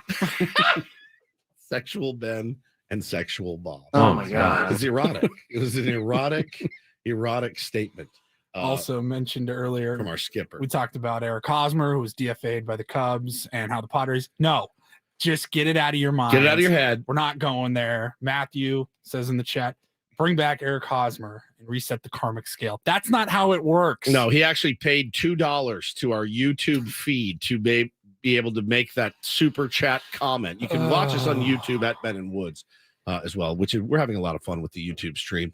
We're going to do, for the premium subscribers, we're going to do another watch party at some point next month, right? Yep. And we'll watch a game together. We did it last week. I can't believe you guys enjoyed it. I had a blast, but I'm like, I said to Ben the next day, I go, people actually really liked that, and it surprised me because it's just us. I'm like playing the guitar. Barely My kids hear the are game in the background, if at all. I missed the entire game. I was just chatting. I was with just in my everybody. office at work. Yeah, yeah, that's how we watch games. It's a lot of fun, and people really enjoyed it. So we'll continue to do that. So we really appreciate the support. Ben, do you remember Friday who my pick to click was for the series for the San Diego Padres? I do not remember. I remember that I won our $10 bet. You did. You had over 5.5 RBI for the former Dodger trio of Alex Verdugo, Justin Turner, and Kike Hernandez. Yep. I took the over 5.5 RBI on the series. I figured Dodger, right. Padre killers. And while the Red Sox did score some runs, those guys didn't drive in any of them. Nope. They had zero. So I lost that. total. So I'm down 10. But I don't remember your pick to click for the Padres. It's probably why people listen to the show for my brilliant, not analysis. It's not Is really it Nelly? analysis. Huh? Nelly no, Cruz? it was not No. Nelly Your Cruz. insight. My insight, my feel for the game, Paul. My gut and my feel for the game. Unparalleled. It's really unparalleled. My pick to click for the weekend was one Xander Bogart. Oops. Against his former team. Yeah. I figured, hey, you want to let me go for these young shortstop? Fine. Let me go. And how many hits did he get in the series? 0. None at all against his old team. That's pull up his. That's just kind of make sure, embarrassing. make His sure. game log. Game Yeah, log. let's see. 0 for 4 on Friday with 1 strikeout. 0 for 4 on Saturday, no strikeouts. 0 for 3 with a walk. Oh, you got a walk and 2 strikeouts. Clicked yesterday. He clicked with a walk. I don't want to do pick to click anymore because I'm very embarrassed by my selection. I love Xander, I do, and I think he's going to be a great player for us. But that was I really expected him to go off, but I've been expecting this team to go had off it for been a while. a former Padre going in against the Padres, we always expect them to go off. Yeah, 100%. But you didn't work the former Red Sox against his old team. Well, I knew how I don't want to say bitter, that's not the right word, but I knew how surprised he was when they didn't, when they lowballed the hell out of him for a while, about a year. And then I know how surprised he was when they said, yeah, okay, well, go ahead. And I figured, the revenge tour starts now with Xander Bogaerts. And he collected all of 0 hits in 3 games. Yeah, I've liked everything I've seen from Xander Bogaerts so far. Me too. I love He it. even has a good perspective on slumps. He goes, 100%. I know we go through all of them. I will break out of it, and then I will go through another one because that's baseball. That's how it works. Yep. He's just he's a level-headed guy. He's just stuck in one right now. He's a level-headed guy. Championship pedigree, knows what it means to win. He's vocal. He is always talking to the media. He knows how it works. I appreciate the hell out of that guy, and I really want good things for him because I don't want that to be another one of those, oh my God, we're stuck with this guy, because I don't get that sense from him at all. You watched how he played the first month of the season. He was ungodly. That's in him. So he can get it back. Well, Petco Park was certainly packed over the weekend. 3 more sellout crowds Friday, Saturday, and Sunday. And Sam Levitt was in amongst the people in the Western Metal Supply Company, hosting the pre- and post-game shows. In-season Sammy will join us coming up next for his weekly chat with Ben and Woods on San Diego's #1. So first, I got to give away those tickets, though. Yes, Legion tickets. Just remember that I've got tickets to the Legion at Snapdragon Stadium this Sunday. They're going to be going up against the New York Ironworkers, trying to extend their winning streak to 10 in a row. The #1 team in Major League Rugby right now. Only 2 home games left this season. You can get your tickets now at sdlegion.com, but third caller will win a pair at 833-288-0973, 833-288-0973. Good luck, and back with Sammy next on 97.3 The Fan.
Congratulations to Nick, who won the Legion tickets. They did not play this weekend. They were off, so they're not back until Sunday. Soccer teams did play. Congratulations. They both won. The Wave 3-0 over the Houston Dash. Second win in a row, second shutout in a row. The Dash. Alex Morgan scored in the second minute, and they never trailed after that. See, now that's nice when you get an early lead. They'll be home Friday to the Portland Thorns, and the Loyal rallied from 1-0 and 2-1 deficits to beat Miami FC 3-2. 2 goals in the final 10 minutes for the Loyal. They are still on the road this week on Saturday at the Oakland Roots SC. So good soccer weekend here in San Diego. And of course, last week we talked about our new MLS team coming to town. Lots of soccer support. We're going to talk more Padres baseball, though. In season, Sam Levitt will join us after our last check of traffic here on 97.3 The Fan. From the premier Kia of Carlsbad Traffic Center, part of the premier auto family, here's Kelly Tannick. Traffic is sponsored by Viejas Casino and Resort. Just one problem wrapping up our morning drive: a vehicle fire in the eastbound 56 before Carmel Country Road. Everything is over to the right shoulder. Traffic is brought to you by the easiest casino to drive to. Viejas, just 25 minutes from downtown San Diego and one simple exit off the 8 freeway. No topsy-turvy, poorly lit roads needed to win big. Arrive safely at San Diego's luxury gaming destination, Viejas Casino and Resort. And Kelly Danik with Ben & Woods, San Diego's #1 sports station, 97.3 The Fan. All right, let's go out to our premier Chevrolet of Carlsbad fan hotline. He joins us every Monday, the host of Padres pre- and post-game shows here on 97.3 The Fan. In season, Sam Levitt back with us here on Ben & Woods. Hi, Sam. Good morning, guys. How you doing? Doing well, man. I missed you the other day, but I did get a chance. I told the story on Friday. I got to sit next to your mom for like 5 innings last week when I took the family out to the Royals Padres game. She is a delight, Samuel. I heard the story. Well, at first I heard it from her, and then unfortunately I couldn't get down there in time to sit with you guys for an inning or so. But I'm happy you got to meet her. Her name is Susan. Happy belated Mother's Day here on the air to Susan. And I'm glad all of you got to meet Woodsy. You should know she said glowing things about you and Hannah and your beautiful children. So I'm very glad you all got to meet. Well, they were actually being nightmares, which is why we had to leave in the 5th inning. I mean, we figured out if we go at all with the kids, it's about 4 to 5 innings, and then literally all hell breaks loose, Sammy. But she was awesome, and it was so nice meeting her. And we, of course, had glowing things to say about you and your coverage of the Padres. And everyone's in good spirits this morning, Sammy. I'll tell you that. Like, had they won Friday and Saturday and lost yesterday, I would be feeling worse than I do today. I feel pretty good after a nice win yesterday. Yeah, that's really the way I felt after the game too. I mean, look, we could focus on how the overall number with runners in scoring position obviously wasn't very good yesterday, but sometimes all you need is one hit. And in how many of these games the Padres have lost, have they been one hit away from the result being something completely different? I mean, if the Padres would have delivered in some of these situations, their record would not be 5 games below 500 right now. So I'm with you guys. I heard you guys talking about it earlier. The Odor hit was massive just to get something going, get the dugout going. And, you know, were they perfect the rest of the game? No, but you don't need to be perfect. And look, it was a day yesterday after the game. I think I said it on the air. You know, I mentioned the runners in scoring position, but I wasn't going to get into the overall number at this point. Everybody knows where the number is, and it's staggering how much lower the Padres batting average with runners in scoring position is in general, and how much lower it is than any other team in baseball. So, you know, I almost don't want to even focus on it too much when I don't have to. But the bottom line is this: you don't have to be perfect, right? It's not about being perfect. It's about doing enough in those scenarios to win games. And with the way they've pitched, a lot of games, doing enough should be enough to win a lot of games as long as the pitching continues for the most part to do what it's done. So obviously, look, you hope the offense we all dreamed of shows up, that it's prolific, that the overall numbers with runners in scoring position improve. But at least for yesterday, and at least moving forward, Woodsy, we've talked about it. You got to take it one game at a time, one scenario at a time with runners in scoring position, and try to, you know, make things happen. And one or two hits, if those lead to wins, nobody's going to complain about that. The Red Sox have made a small handful of visits to San Diego since the start of interleague play. They always bring a bunch of fans. I went on Saturday night, sat right behind a guy in a Devers jersey. He was fine, a little obnoxious, but what was your experience like with the Red Sox fans, Sam, this weekend? Were they infiltrating the loft, or it didn't seem that bad to me? I don't know. No, it wasn't that bad. I wasn't surprised that there were a good number of Red Sox fans there. The Northeast teams, I think, tend to travel pretty well, and also, it's a good trip, a weekend trip to come to Southern California and San Diego. Well, they also all moved here. There's so many. So many people that are Red Sox fans that live here. It's like staggering. Right. Yeah, a lot of transplants from the East Coast and from New England, and obviously it's a popular trip over a weekend and somewhere the Red Sox haven't gone a lot, like you said. So I was not surprised to see a lot of Red Sox Nation in the building. My experience was fine. There were a couple of weird moments, and both had to do with the Yankees. There was some point, I think it was Saturday night, where there was a very small Yankees think chant that popped up, and that was kind of confusing. The Red Sox were winning at that point in the game, and then somebody came up to me in the loft and said, like out of nowhere, he was like, "I hate the Yankees. It's all go. I hate the Yankees." I'm like, okay. And he was like decked out in Red Sox gear and had Red Sox tattoos. And I was like, okay. And by the way, I grew up a big Mets fan, so it doesn't bother me at all. But it was just very, very odd. There was a lot of Yankees focus, even though that rivalry really at this point is kind of dead. What it once was. Yeah. That was kind of weird at times, the Yankees focus, but aside from that, Red Sox Nation was fine. Talking to Sam Levitt here on 97.3 The Fan. I got a day off today, Sammy, before the Padres open a 9-game road trip. Woods and I were talking about earlier. I don't know. I think the road could be a good thing for the Padres. They have a 10-15 record at Petco Park this season, which kind of is almost baffling considering the great support they've had from the fans. And we can't totally work it out, but maybe 9 days on the road could help them kind of get going, especially with a little momentum in this last game. You certainly hope so. And look, the Washington Nationals are certainly not amongst the best teams in baseball. They're 7 games below 500. I know the Marlins have been better, but they're only a game above 500. We're not talking about necessarily the class of the National League. A 3-game series in New York against the Yankees. Obviously, that's a tough series, but you would say 6 out of the 9 games are against teams that the Padres, when this is all said and done, should clearly be better than. So every game they play right now is very, very important, even here in late May. Yeah. And that's because of the scenario this team has put themselves in. That's okay, but they have to go to Washington and take care of business. We see our old friend Mackenzie Gore on Tuesday, and then Ryan Weather starting on Wednesday. So a couple of former Padres first-round picks in recent years going up against, they're not pitching against one another, but pitching in this series. So, look, hopefully it's a good thing. Obviously they haven't played super well here at home, despite the crowds being tremendous. I mean, every night at Petco Park, it's just a tremendous crowd, whether it's been a sellout or not, and the majority of the games have been sold out. I hope the road can be a good thing for them. And look, against the teams they're playing, 6 out of the 9 games, it's another opportunity for this team to creep back towards 500 and get the offense going and all the things we've been waiting for here over the course of the first month and a half. Sammy, the one that look.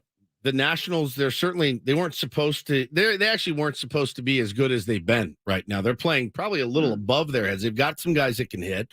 And, of course, Mackenzie Gore is going to take the bump against the team that traded him for Juan Soto. It's going to be insufferable if he comes out and dominates. And one thing I will say, one guy that likes hitting in that ballpark a lot is Juan Soto. He's hit very well there for many, many years.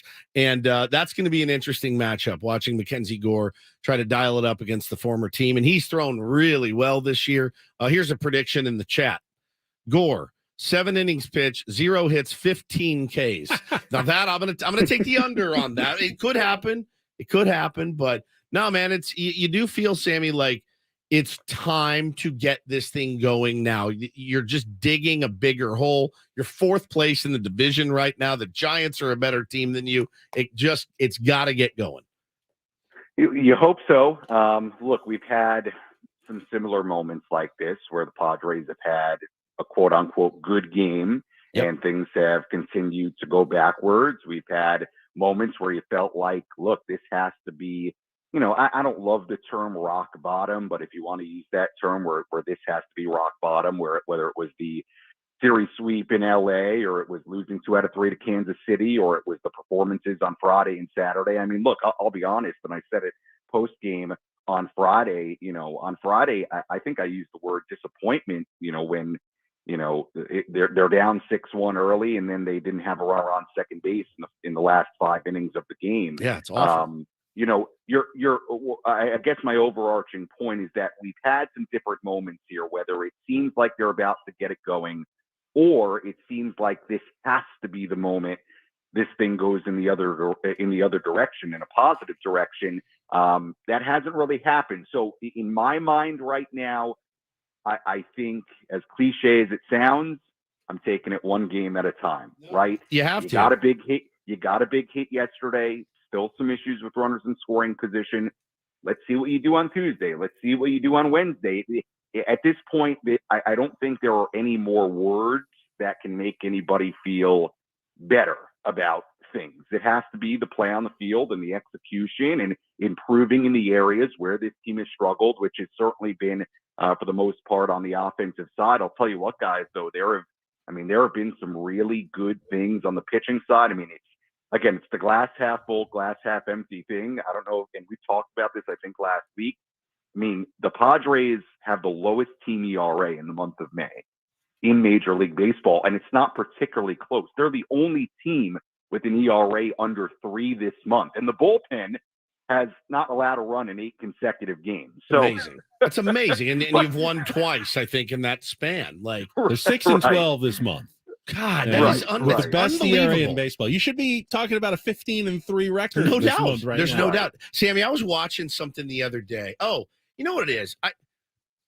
Will Clark, who used, all-star first baseman for the Giants, he does a thing with Eric Burns. And he's about as old school as it gets. He's a big fan of, if this guy pimps one, drill him in the ribs. But every now and then he says something that I listen to and I go, interesting.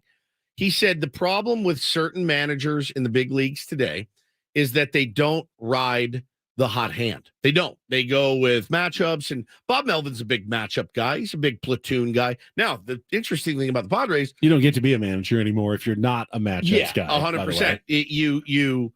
You look at it and you say, yeah, I don't want Odor in there against Mackenzie Gore, 95, with nasty curveball. But then again, Odor's had some of the better ABs we've seen, at least in the last week. It was just interesting to ponder.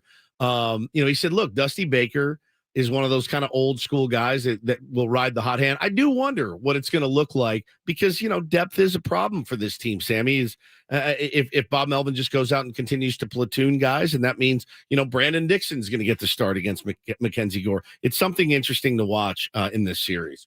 Right. Look, I with the way things have gone and where this team is at record-wise right now, I would have no problem if Bob Melvin looked at his lineup for Tuesday and said, you know what, Rougned Odor gave me some really good at-bats. He had a couple of big hits the other day. Yep. Let's play him again against the lefty. I mean, if Rougned Odor was your DH, I mean, I just, again, I'm at this point, not that it has to be like this the whole season, but at this current moment, I mean, I'm up for anything. 100%. There are no hot hands, really. So no, that helps this offense continue to drive and run. So if that means instead of a Nelson Cruz or a Matt Carpenter, it probably doesn't work out this way where Odor is a DH. But if you want to play Rougned Odor more, play him more. If you want to play Jose Azocar more, play him more. Yeah. I mean, at this point, the egos have to be pushed to the side of who has been the starter and who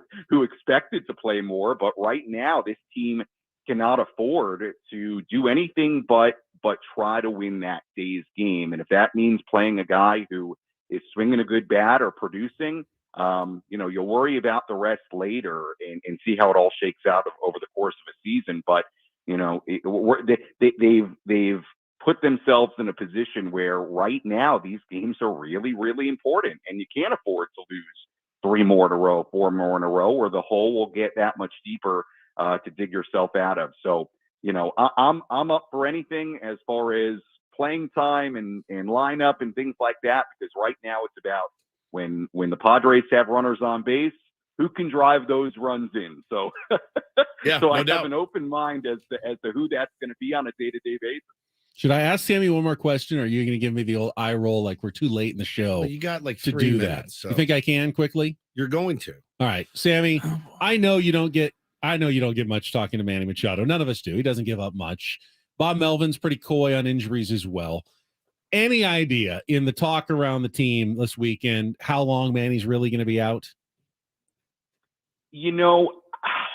I don't have any intel beyond what I think you guys know. I will say this. Look, we know Manny does not like going on the injured list. And even in this situation, it took a few days for the Padres and Manny ultimately to decide that. But, it does sound, and he talks about it being quite a different injury than the ankle. It does sound like he was having some real issues, whether it was gripping the bat and all the different things he has to do with that left hand. So, I would assume it was a legitimate problem for him. I don't know, guys, but I thought you made a good point earlier that it's kind of an important question, because if this is going to be something that keeps him out for more than just a week or so, then, the Padres may have to figure out what this really looks like for a significant portion of time. But I'll be honest, I don't have much intel beyond, I think, what you guys know at this point.